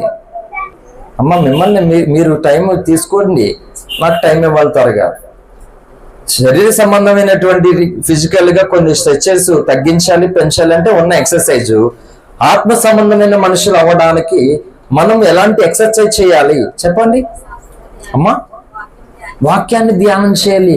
క్రైస్తవులు చేస్తున్నటువంటి ఒక తప్పేం చెప్పినా, కొత్త పాటలు నేర్చుకోవడానికి ఇష్టపడతారు. మంచిదే, నేర్చుకోవడం తప్పేముంది. కానీ అంతకంటే ఎక్కువగా నీకేం వచ్చినా రాకపోయినా వాక్యాన్ని నువ్వు నేర్చుకోవాలి. వాక్యాన్ని నేర్చుకోకపోతే వచ్చే నష్టం ఏం చెప్పినా, పాస్టర్లు తమకు నచ్చినట్లుగా బోధన చేస్తారు. ఎందుకంటే నీకు తెలియదు కాబట్టి. అదే నీకు తెలిస్తే బోధన చేస్తాడా వాడికి నచ్చినట్లుగా? క్వశ్చన్ చేస్తావు. వాక్యం అలా ఉంది కదా, ఎందుకు ఇలా చెప్పావు, నువ్వు ఎందుకు ఇలా మాట్లాడావు, వాక్యం అలా లేదు కదా అని పౌలు గారు నేర్పించారు తమ సంఘ బిడ్డలకు. పాస్టర్ నేర్పించమనండి, ఇప్పుడు నేర్పించారు. ఎందుకంటే వాళ్ళకి తెలియదు కాబట్టి. అలా నేర్చుకున్నారు అని అక్కడ ఖచ్చితంగా వాళ్ళకి దెయ్యం పట్టింది, వాళ్ళకి అది పెట్టింది అని. నేను హైదరాబాద్లో ఉండేటప్పుడు డబ్బులు లేనప్పుడు చర్చికి ఊపిరిగా దగ్గరికి వెళ్ళడానికి అవ్వేది కాదు మాకు. డబ్బులు లేనప్పుడు, డబ్బులు ఉంటేనే అక్కడికి వెళ్ళేవాళ్ళు, లేనప్పుడు అవ్వేది కాదు. అవి కూడా చాలా తిప్పలు పడి వెళ్ళేవాళ్ళు. మిగిలిన సమయంలో బళ్ళు ఇచ్చే స్థలాల్లోనే కొన్ని సంఘాలకు వెళ్ళేవాళ్ళు. అక్కడికి వెళ్ళిన తర్వాత నేను చెప్పాను, అంటే అక్కడ జరుగుతున్న పరిస్థితి ఏంటంటే డైలీ కంటెంట్ గా ప్రతి ఆదివారం కూడా ఒక సోదరుడు దేవుడు మాట్లాడతాడు అన్నమాట. చప్పట్లు కొడుతూ మొత్తానికి తను మాట్లాడతాడు. కళ్ళు మూసుకున్న టైంలో అందరూ చక్కగా అయిపోయి అక్కడ ఉన్నటువంటి ఫాస్టర్ గారు వాళ్ళు, అతడు దేవుడు వచ్చాడు తన మీదకి, పరిశుద్ధాత్మ దేవుడు మాట్లాడుతున్నాడని రకరకాలుగా ట్రీట్మెంట్లు అన్ని వాళ్ళు తీసుకుంటారు అన్నమాట. నేను వెళ్ళిన మొదటి వారంలోనే అబ్జర్వ్ చేశాను, ఇది దేవుని మాట కాదు అని చెప్పేసి. కాబట్టి నేను ఇంటికి వచ్చి ప్రార్థన చేసేవాడిని. అలా అక్కడికి వెళ్తున్న ప్రతిసారి అదే పరిస్థితి. ఒక రోజు అక్కడ కొంచెం ఆత్మీయంగా ఉన్నటువంటి ఒక సహోదరుడితో, మీరు ఫాలో అవుతున్నారు కదా, దేవుని వాక్ కాదు, దేవుని స్వరం కాదు, మీరు నష్టపోతూ ఉన్నారు, అందుకే మీరు వాక్యాన్ని పరిశీలన చేయండి. తన మీద ఏండి సాతానుడు వెలుగు దూత వేషం వేసుకుని మాట్లాడుతున్నాడు. దేవుని ఆత్మ కాదు తనతో మాట్లాడేటువంటి ఆత్మ, అది సాతాను ఆత్మ అని చెప్తే వాళ్ళు నమ్మలేదు. చివరకు పాస్టమ్మ గారికి కూడా చెప్పాను నేను, వాళ్ళే నడిపిస్తారు అక్కడ. ఈలోగా నేను 4 సంవత్సరాలు ఉన్నాను అక్కడ. ఒకటి రోజు కాదు కదా, 4 సంవత్సరాలు ఉన్నాను. అంటే 4 సంవత్సరాలు బట్టి వెళ్తున్నా అంటే చాలా పరిచయాలు ఉంటాయి కదా.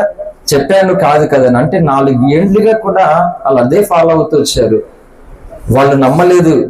నేను ఇక్కడికి వచ్చేసిన తర్వాత అన్నిసార్లు చెప్పిన తర్వాత కూడా వాళ్ళు నమ్మకుండా అలాగే ప్రవర్తించారు. చివరికి ఏమైంది తెలుసా, మొత్తం భయంకరమైనటువంటి పరిస్థితులు ఫేస్ చేశారు. వాళ్ళందరూ కూడా చాలా పరిస్థితులు ఫేస్ చేశారు. అందుకని ఆత్మ సంబంధమైనటువంటి మనుషులు శరీర సంబంధమైనటువంటి మనుషులకు అంత తొందరగా అర్థం కారు. ఇంట్లో కట్టుకున్న వాళ్ళకి, కన్న వారికి, తోబుట్టు వారికి, స్నేహితులకి, బంధువులకి కూడా ఆత్మ సంబంధమైన వ్యక్తులు అంత ఈజీగా అర్థము కారు. అందుకని ఈ శరీర సంబంధమైన మనుషుని సాతాను వాడుకుంటాడు. శరీరానికి ఆత్మకి విభేదం ఉన్నట్లుగా అప్పుడు ఆత్మ సంబంధమైన మనుషులకి, శరీర సంబంధమైన మనుషులకి విభేదాలు వస్తాయి. ఇండియా పాకిస్తాన్ లాగా మన శరీరంలోనే ఇండియా పాకిస్తాన్ ఉంటది, తెలుసా? హల్లెలూయా. కాబట్టి ఈ ఉదయకాల సమయంలో నేను చెప్తున్నాను, నీకు ఇక్కడ దేవుని రాజ్యంలో నష్టము కాకుండా ఉండడానికి ఒక శ్రేష్టమైనటువంటి మాటను తీసుకుని వస్తున్నాను. హల్లెలూయా. అదేంటి అంటే దేవుని యొక్క వాక్కు, ధర్మశాస్త్రం ధ్యానం చేసుకోవాలి. ఎలా ధ్యానం చేయాలి? 2 అట్ల 2 అట్లమ్మ అట్లలాగా. హల్లెలూయా. దావీదు ఆ ధ్యానములో లీనమైపోయాడు. తనకు తెలియకుండా ఆత్మాభిషేకాన్ని పొందాడు, ప్రార్థనాపరుడైపోయాడు. దేవుని ప్రవక్తగా, దేవుని సేవకుడిగా, యాజకుడిగా మొత్తం అన్ని తత్వాలు దావీదులోనికి ఈ వాక్కు తీసుకెళ్ళింది. 119వ కీర్తనలోనికి వచ్చినట్లయితే 119వ కీర్తన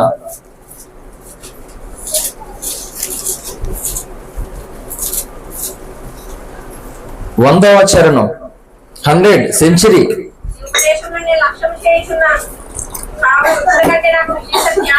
ఏమన్నాడు? నీ ఉపదేశములు నేను లక్ష్యము చేయించి ఉన్నాను, కావున వృద్ధుల కంటే నాకు విశేష జ్ఞానము కలదు. అంటే అక్కడ వృద్ధులను ఎందుకు కోట్ చేసింది బైబిల్ అంటే, చూడాలి ఇలా అందరూ ఏదో వాక్యం కనబడుతుంది చదువుకుని వెళ్ళిపోయేది కాదు. వృద్ధులు అంటే వారి జీవితంలో ఎన్నో అనుభవాలు వారు ఎదిగిన వారు. ప్రతి విషయం కూడా ఆల్మోస్ట్ వాళ్ళు ఎరగని సంగతులు ఏముండవు కుటుంబాల్లో. అంటే ఎన్నో సంగతులు చూశారు. పెళ్ళిళ్ళు, వాళ్ళు పుట్టడం, బారసాల, అన్నప్రాశం, పుట్టి వెంట్రుకలు, పుట్టినరోజులు, పెళ్ళిళ్ళు, మళ్ళీ వాళ్ళ పిల్లలకు, ఇలా ఎన్నో కార్యాలు చూశారు, ఎన్నో అనుభవాలు ఉంటాయి. ఈ విధంగా గొడవలు వస్తాయి కుటుంబంలో. అన్ని ఎరిగిన వాళ్ళు వృద్ధులు. కానీ వాక్యం ఏం చెప్తుందంటే ఆ వృద్ధుల కంటే విశేష జ్ఞానం ఉన్నదంట వాక్యములో. చాలా మంది యాకోబు 1:5 దేవాన్ని చెప్పి ఒక జ్ఞానం ఇచ్చని ప్రార్థన చేస్తారు. మీలో ఎవరికైనా జ్ఞానం కొద్దివేనలో నన్ను అడగవని ఇస్తానని ఆ ఒక్క ముక్క పట్టుకుని వాడతారు. బైబిల్లో ముక్క కాదు ఉండవలసింది. హల్లెలూయా. వాక్యములో ఒక ముక్క కాదు పట్టుకోవాల్సింది. హల్లెలూయా.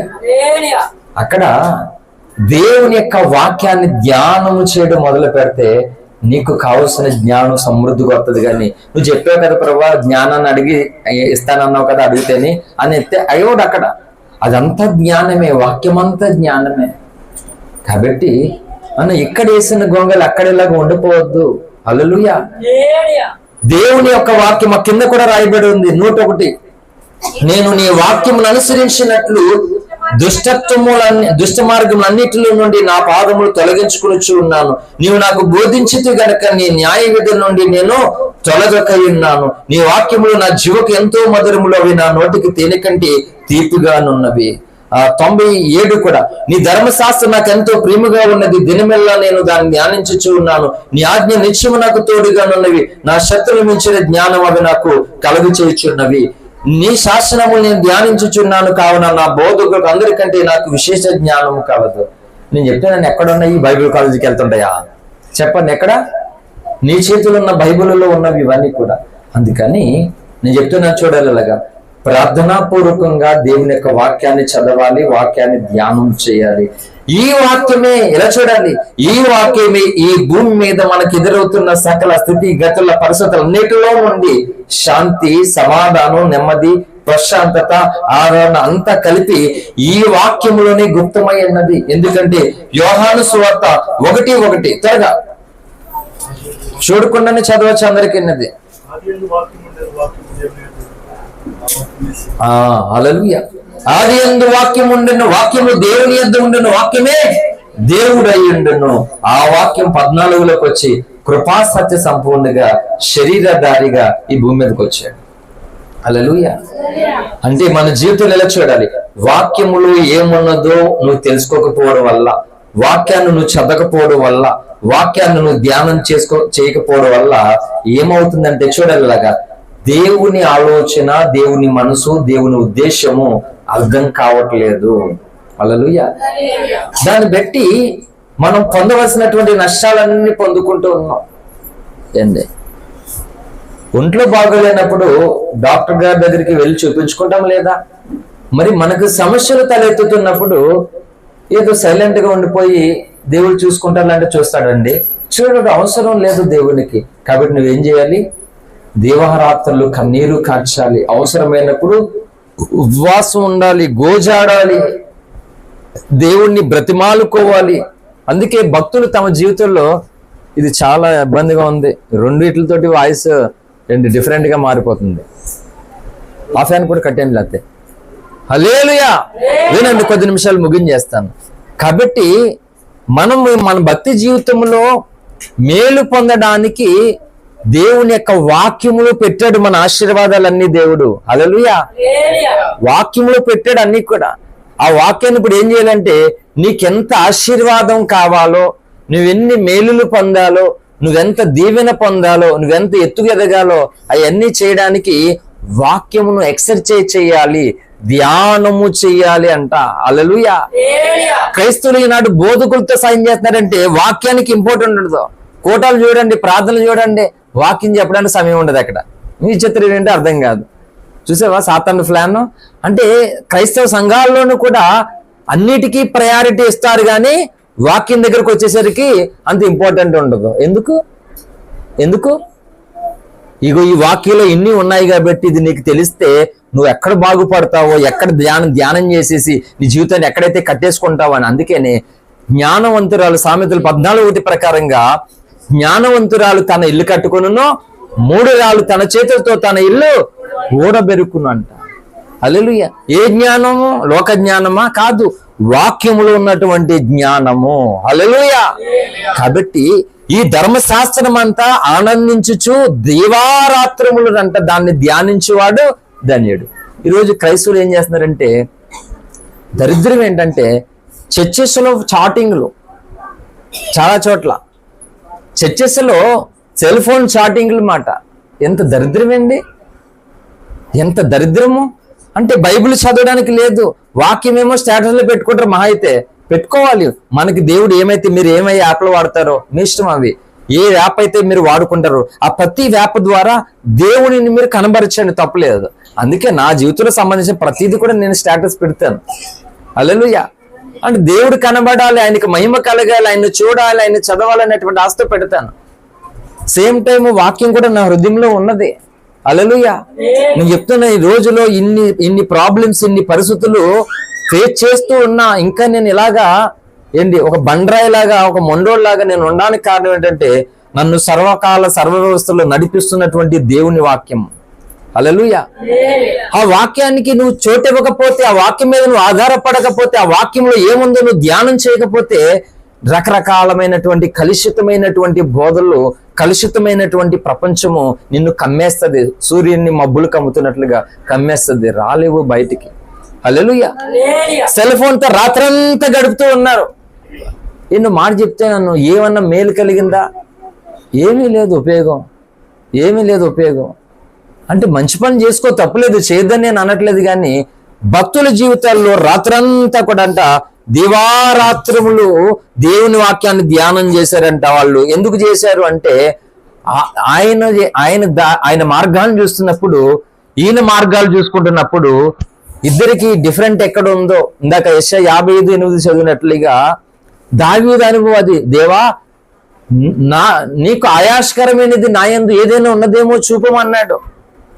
అంటే వాక్యంలో ఎప్పటికప్పుడు దావీదు చూసుకుంటూ ఏం చేస్తున్నాడంటే, దేవుని క్రియలు ఈయన క్రియలు, దేవుని మనసు ఈయన మనసు ఎక్కడ వ్యతిరేకంగా ఉందో ఈ వాక్యం ద్వారా మార్చుకుంటూ వస్తున్నాడు. అలా నువ్వు మార్చుకో, ఇంక నువ్వే గొప్ప బోధకురాలు అవుతావన్నమాట. నేను చెప్తున్నాను, నీ జీవితానికి అసలైనటువంటి బోధకులు ఎవరు అంటే నువ్వే. ఇది ఎంతమంది చెప్పారో నాకు తెలియదుగా, నేను చెప్తున్న మాట ఏంటంటే, నీ జీవితానికి అసలైనటువంటి బోధకురాలు నువ్వే. నీకు నువ్వే బోధించుకోమని చెప్పింది బైబిల్లో. పౌలు ఏమన్నాడంటే, ఇతరులకు బోధించినటువంటి పిమ్మట నేను ఎక్కడ భ్రష్ అయిపోతానేమని తనకు దాన్ని బోధించుకుని అలగొట్టుకుంటున్నాడట. హల్లెలూయా. నీకు నువ్వు బోధించుకోవాలి. క్రైస్తవ జీవితంలో నా బోధ విన్నారు, ఇంకొకరు బోధలు విన్నారు, నువ్వు బోధించుకోవాలి, అప్పుడు బాగుపడతావు. ఎంతమంది బోధ విన్నా బాగుపడం, కానీ నీకు నువ్వు బోధించుకుని బోధకుడు అవుతావు, అప్పుడు బాగుపడతావు. నువ్వు ఆలోచించుకో ఒకసారి.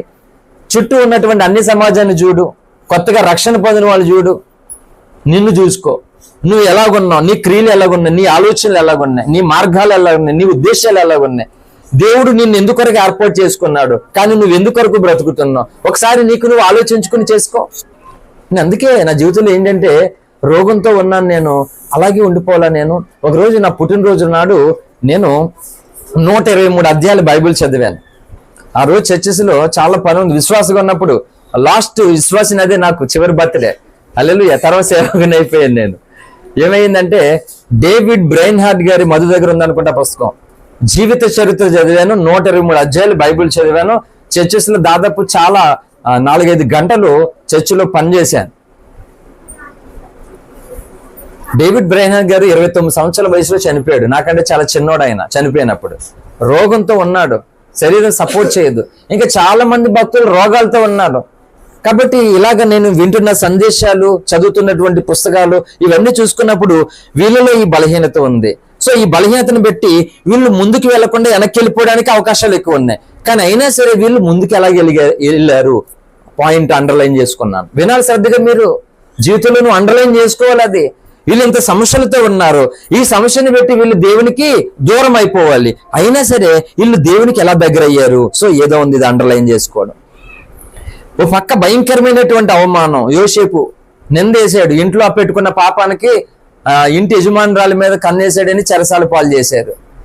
అక్కడ ఆయన చెరసాలకి వెళ్ళిపోయాడు, పతనం అయిపోయిన జీవితం. కానీ అక్కడ నుండి రాజు స్థానంలోకి దేవుడు తీసుకుని వచ్చాడు. అవి ఇస్ పాసిబుల్. ఎలా అండర్లైన్ చేసుకో అంటే, ఇలా ఒక్కొక్క వ్యక్తిలో వాళ్ళు దిగజారిపోయినటువంటి స్థితిగతులు ఏర్పడిన వారి చుట్టూ ఏమాత్రం వాళ్ళు మొక్క సమాజం చూడడానికి ఇష్టపడతారే, నువ్వా పనికిమాలాడు, పనికిమాలదాను అనేటువంటి సమాజము ఎదుట వాళ్ళు కనబడుతున్నటువంటి పరిస్థితులు. ఆ స్థితిలో ఉండి చూడండి, ఇలాగా వాళ్ళ తరములోనే వాళ్ళ చుట్టూ ఉన్న సమాజంలోనే ఎవరు పొందిన అభిషేకాన్ని వాళ్ళు పొందుకరిగారు. హల్లెలూయా. నెబుకద్నెజరు కాలంలో గొప్ప గొప్ప మేధావులు జ్ఞానులు అంటే నెబుకద్నెజరు రాజుకు వచ్చినటువంటి కల దర్శనానికి చెప్పేటువంటి జ్ఞానం ఎవ్వరికీ లేదు అక్కడ. కానీ బానిసగా ఆ దేశంలోకి వచ్చినటువంటి బాలురు, యోధా బాలురైన శద్రక్ మేషక్ అబేద్నెగోలు దానియేలు నలుగురు కలిపి ప్రార్థన చేశారు. నేను అదే చెప్తున్నా, నీ వల్ల కావడం లేదా, నీ ప్రార్థన సరిపోవట్లేదా, నీకు ఇంకొకరిని తోడు తీసుకోవాలి నువ్వు ఖచ్చితంగానే. నిజం, బైబిల్ అని చెప్తే ఇద్దరు ఏకీవించాలట. ప్రతి దాని కొరకు ఇద్దరుగా ఏకీవించాలి. ఇంకా తోడు కావాలి మనకి. నేను ఒక్కరిని సరిపో, నువ్వు ఒక్కదానికి సరిపో, ఒకరికొకరు తోడుగా ఉండాలి మనం. ఆ విధంగా ఒకరి ప్రార్థన ఒకరు మనం చేసుకోవాలి. ఆ రూమ్లో 2009 ఆ టైంలో నేను డిగ్రీ చదువుతున్నప్పుడు 3 రోజులు ఉపవాసం ఉన్నాను ఆ రూమ్లో. నా తోడు బాలరాజు పాస్టర్ గారు వచ్చారు. అప్పుడు మేము పాస్టర్లు కాదు, విశ్వాసులు. మేము భయంకరమైనటువంటి దెయ్యాలు దాడి చేసినాయి. ఒకరు అబ్బాయి మొత్తం గొంతుపోయి సమస్యలపై కింద పడిపోయాడు. అలాగా ఏం చేయాలి అర్థం అవ్వట్లేదు. చెప్పితే పడిపోతే ఏం చెప్పాడంటే, మొత్తం ఎన్ని దెయ్యాలు ప్రార్థన చేయనివంట మొత్తం చుట్టూ ఆవరించేసి ఉన్నాయని చెప్పాడు. మొత్తం మనోడు కొలాప్స్ అయిపోతే ధైర్యంగా ఉంటానే నేను, చెప్పండి ధైర్యం ఉంటుందా?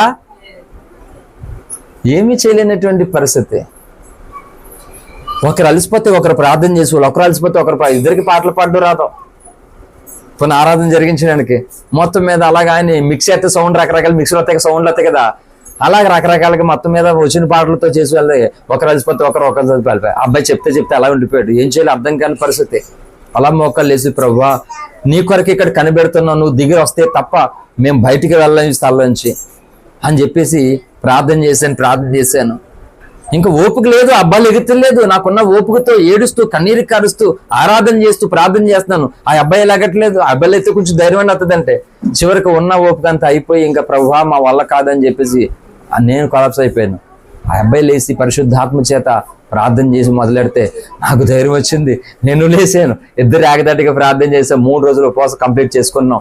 బయటికి వెళ్ళిపోయిన తర్వాత మొత్తం స్లాప్ అంతా అడిపోయింది ఆ రూమ్లో.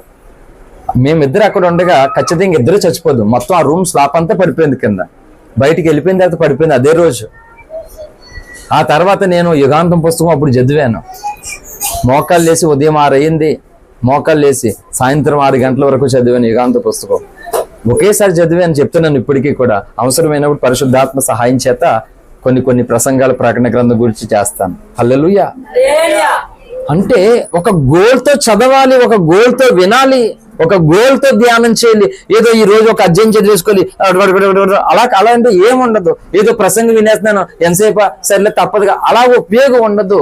గోల్ కలిగి వినాలి. అసలు ప్రసంగము పునాది ఏంటి, ఎక్కడి వరకు తీసుకెళ్తున్నాడు దైవజనుడు మనల్ని, ఫాలో అవ్వాలి. నువ్వు వెళ్ళిపోతుండాలి, అక్కడ వెళ్ళిపోకూడదు. నువ్వు ప్రసంగంతో ఫాలో అయిపోతూ వెళ్ళిపోవాలి మాట. నువ్వు ఇది ద్వంద్వదానం అంటారు మాట దీన్ని. అక్కడే ఆగిపోకుండా ఫిజికల్గా ఇక్కడ ఉంటా, వాక్యముతో ప్రయాణం. నా ప్రసంగం ఒకటి ఉంటుంది, నేను నెట్లో ఎదుక్కోండి పేర్లు చెప్పినప్పుడు. కాలముతో ప్రయాణం అనే ప్రసంగం ఉంటుంది, యానంలో ఎక్కడ చేశాను. హల్లెలూయా. కాలముతో ప్రయాణం చేయటం ఎలా అని డిఫరెంట్ సందేశాలు ఆశ్చర్యపోతున్నాయి చూసినప్పుడు. ఈ సందేశాలు నా వల్ల వచ్చినాయి, నాలో నుండి దేవుడు తీసుకొచ్చాడా అని నేను దేవుని స్తుతిస్తాను, కన్నీరు కారుస్తాను. హల్లెలూయా. నీకు ఒకటే చెప్తున్నాను, పక్కా నీ చేతిలో ఉన్నటువంటి ఆ బైబిల్ వాక్యము నీ బ్రతుకులోనికి ఎప్పుడైతే వస్తుందో అప్పుడు పాతాళలోకి ఉన్న శక్తులు, ఆకాశమానంలో ఉన్నటువంటి శక్తులు, ఆ 2 ప్రేరేపిస్తున్నటువంటి వ్యక్తులు కలిసినా గాని నీ విజయాన్ని నీకు దూరం చేయలేరు. హల్లెలూయా. మనమే జరుగుతున్న దాడి అని చెప్తున్నాను. నా జీవితంలో దేవుడు నాకు చూపించిన దాడి. పాతాళలోక శక్తులు, ఆకాశమానంలో ఉన్న దురాత్మ శక్తులు, పాతాళలోక శక్తులు, ఈ 2 ప్రేరేపించగా కలిగినటువంటి వ్యక్తులు కలిసి మొత్తం ఎన్ని రకాల దాడి చేయాలి అన్ని రకాల దాడి చేస్తారన్నమాట. హల్లెలూయా. అప్పుడు ఎలా నువ్వు ముందుకు సాగు, కన్నీరే మిగులుతుంది, చాలా ఇబ్బందులు పడిపోతావు. కనుక ఆ వాక్య ధ్యానమును నువ్వు పట్టుకుని దాన్ని ధ్యానం చేసినప్పుడు దేవుని యొక్క వాక్యము నేను ఏం చేస్తుందంటే ధన్యుల్ని చేస్తుంది. హల్లెలూయా. లక్కీ ఫెలో, నువ్వు చాలా అదృష్టవంతుడు అంటారు కదా. ఏంటి అదృష్టవంతుడు అంటే బైబిల్ లాంగ్వేజ్ లో ఏంటి? బై ద గాడ్ గ్రేస్, దేవుని కృప. చెప్పండి, ఇప్పుడు మనము అన్యులుగా ఉండాలా ధన్యులుగా ఉండాలంటే, అన్యులు అంటే ఎవరు చెప్తున్నా వినాలి సరిగా. అమ్మా హల్లెలూయా. కొంచెం అందరూ యాక్టివ్గా ఉండండి. ఇప్పుడే సిమ్ వేసాం, అర్జెంట్ గా కాల్ చేయాలి. యాక్టివ్ అయిపోయిన సిమ్ అలా ఉండాలి. అన్యులు ధన్యులకి డిఫరెంట్ చెప్తున్నాను. ఏంటి, ఫస్ట్ ఆఫ్ ఆల్ అన్యులు అనేటువంటి పదానికి అర్థం ఏంటంటే దేవునిని ఎరగని వారు అని అర్థం. అయితే నేను అన్యజనుల కోసం ఉన్న అన్యులు చెప్పట్లా, సంఘాలలో ఉన్న అన్యుల కోసం చెప్తున్నాను. నా ప్రసంగం చాలా మంది ఆ టైటిల్ అదే అంటున్నా, టైటిల్ కూడా అర్థం చేసుకోవాలి. ధన్యుల అన్యులు అంటే లోకంలో ఉన్నటువంటి అన్యులు కాదు, అక్కడ ఉన్న అన్యులు సంఘాల్లో ఉన్నటువంటి అన్యులు. హల్లెలూయా. సంఘాలలో అన్యులు ఏంటి అంటే రక్షణ పొందినటువంటి అన్యులు. వాక్యము లోపలికి వెళ్ళదు, దేవునికి అప్పగించుకోం. నిజమే, దేవుని మాట ఇది. నేను పెట్టే పేర్లు కాదు ఇవన్నీ కూడా, నా వల్ల కాదండి. ఏ పేరు పెట్టడం నా వల్ల కాదు, అవి పరిశుద్ధాత్మ ప్రేరణ చేత పెట్టినటువంటి పేర్లు అవన్నీ కూడా.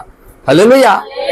కాబట్టి సంఘాలలో ఉన్నటువంటి అన్యులు వాక్యానికి చోటు ఇవ్వరు, వాక్యము చేత మార్చుకోవడానికి ఇష్టపడరు, వాక్యం చేత నడవాలనేటువంటి ఆశ ఉండదు. దేవుడు మాట్లాడుతున్నప్పుడు నేను సరి చేసుకోవాలి, దిద్దుకోవాలనేటువంటి తలంపులు ఉండదు. ఆత్మ సంబంధమైన వ్యక్తిగా నేను మారాలనేటువంటి ఉండదు. వీళ్ళందరినీ ఎవరు అంటారంటే అన్యులు అంటారు. ఈ అన్యులు ఎవరు అంటే రక్షణ పొందిన వాళ్ళే, అవునా కదా? అంటే చెప్పండి, ఒకప్పుడు అన్యులుగానే ఉన్న మనల్ని దేవుడు ఏం తీసుకొచ్చాడు? ఆయన రక్తంలో కడిగి ధన్యులు చేసిన క్రైస్తవులుగా మార్చి క్రైస్తవనే పేరు పెట్టాడు. అంతకంటే గొప్ప పేరు ఏం కావాలండి? ఏంటి, నువ్వు జోసఫ్వా లేకపోతే ఇంకో అప్పవా, అయ్యప్పవా, ఈ అప్పగా ఈ అప్ప అంటే ఏంటి? నువ్వు అసలు సిసలైనటువంటి పేరు ఏంటంటే ఐఎమ్ ఏ క్రిస్టియన్, నేను క్రైస్తవుడిని చెప్పుకోవడం ధన్యత. హల్లెలూయా. అసలైన ధన్యత ఏంటంటే క్రైస్తవుడిగా ఉండడం ధన్యత. అంత గొప్ప పేరు ఎట్టాడు యేసయ్య మనకి. మొన్నంతా అలవిడైపోయింది. ఎవరు అంటే బండ్ల మీద కుర్రోళ్ళు వెనకాల ఏంటి పిఠాపురం, ప్రతి ఒక్కడన్నా విజయవాడోడు అదే బోర్డు పెట్టుకున్నాడు, ఇంకొకటి ఎక్కడో సూర్యాపేటోడు అదే బోర్డు పెట్టుకున్నాడు. ఆ పోలీసులు అంటారు, ఒరే నీ దేవుడు అని అడిగాడు. నీ దేవుడు అని అడిగాడు పోలీస్ అయినా. అది ఎక్కడో విజయవాడ చుట్టుపక్కల చెప్పాడు. మరి విజయవాడ పరిసర చుట్టుపక్కల పెట్టి పిఠాపురం తాలిగా నెట్టుకున్న వేట్రా, పిఠాపురం నాదిరా అని అన్నాడా పోలీస్ అయినా? హల్లెలూయా. పోలీస్ అయిన ఆపిన అయినా పిఠాపురం, ఈ బండోడేమో ఎక్కడో దూరం అయినా. ఈ ఎట్టుకున్న బోర్డు ఏంటి? హల్లెలూయా. ఇప్పుడు చెప్పు, నువ్వు ఏ స్థితిలోకి వెళ్ళిపోయినా, ఏ పరిస్థితుల్లో నువ్వు నలిగిపోతున్నా, నువ్వు కేర్ ఆఫ్ అడ్రస్ ఏంటో చెప్పినా జీసస్ క్రైస్ట్. హల్లెలూయా. జీసస్ క్రైస్ట్ దేవుడు అడ్రస్ కావాలి నువ్వు, అది మనకి ఇచ్చాడు దేవుడు. అది ఘనత మనకి అండి, అది గొప్ప మనకి.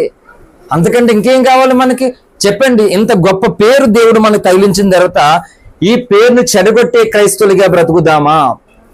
ఈ పేరును చెడగొట్టే నామకార్థులుగా బ్రతుకుదామా? లేకపోతే ఈ పేరును మన జీవితాల ద్వారా గణపరిచేటువంటి అసలైన ధన్యులుగా బ్రతుకుదామా? చెప్పండి, ఎలా బ్రతుకుదాం? నేను చెప్తున్నాను, మండు టెండల్లో నీళ్లు కోసం బావి దగ్గరికి వెళ్ళి, నీళ్లు బావిలో పుష్కలంగా ఉన్నాయి, తోడుకోవడానికి ఆ బాల్జీ ఉన్నది, పట్టుకోవడానికి నీ దగ్గర ఆ బిందు కూడా ఉన్నది. ఇన్ని ఉండి కూడా నువ్వు ఒట్టిగా వస్తావా? నీరసంగా ఉన్నా సరే కనీసం కొన్ని నీళ్ళైనా భుజం మీద మోయలేకపోయినా కనీసం ఏదో పక్కనన్నా పెట్టుకుని కొన్ని నీళ్ళని తెచ్చుకుంటాం లేదా? నేను చెప్తున్నాను, ఈరోజు మనందరి జీవితాలలో ప్రతి ఒక్కరికి కూడా ఎంత పిండికి అంతే రొట్టట్లుగా ప్రతి ఇంటికి ఉండవలసినటువంటి సమస్యలు అయితే ఉన్నాయా లేవా? కానీ ఈ సమస్యలన్నిటికీ పరిష్కారము వాక్యమైన యేసులో ఉన్నది. తీసుకున్నామా వద్దా? తీసుకోవాలంటే మనం ఏం చేయాలి తెలుసా? ఈ సమస్యల నుండి మనం రిలీవ్ పొందడానికి మనం మేలు పొందాలి. మనం అలాగే ఉండిపోకూడదు. అలాగే బలహీనులుగా, ఏం ఉపయోగం లేనటువంటి వారిగా, బీదవారిగా, అందరి ఎదుట చిన్న చూపు చూసే స్థితిలోనే ఉండడం దేవునికి ఇష్టము కాదు. వాక్యము ఐశ్వర్యవంతుల్ని కూడా చేస్తుంది. హల్లెలూయా. జోసెఫ్ నెక్స్ట్ కేటగిరీ చూస్తారు అందరూ కూడా. హల్లెలూయా. మొదలైంది సునామీ ఏంటి, అన్నీ జరుగుతాయి. ఆలస్యపడకూడదు, తొందరపడకూడదు. ఏంటి, వాక్యము దీవెనికరంగా మారుస్తుంది, మన జీవితాలని అభివృద్ధి పరుస్తుంది, ఆశీర్వదిస్తుంది, ఘనతరిస్తుంది. పెంట కుప్పల నుండి దీనుల్లో ఆయన ఏం చేస్తాడంట? లేవనెత్తి ఏం చేస్తాడో నీ పెద్దల అధికారులతో పాటు కూర్చొని పెడతాడట. ఎవరిని అంటే వాక్యాన్ని కలిగినటువంటి వారిని, వాక్యము చేత తమ జీవితాలను సరిచేసుకున్నటువంటి వారిని. అందుకనే వాక్యము కొరకు సాతానుడు ప్రజల్ని ప్రిపేర్ చేయనివ్వకుండా పాస్టర్స్ని వాడుకోవడం మొదలెడితే ఇంకా పెట్టకథలు అరికథలతో వెళ్ళిపోయారు. వాక్యాన్ని ప్రేమించేలా ఉండాలనుకో. సంఘాలకి ఏమి నేర్పించారు?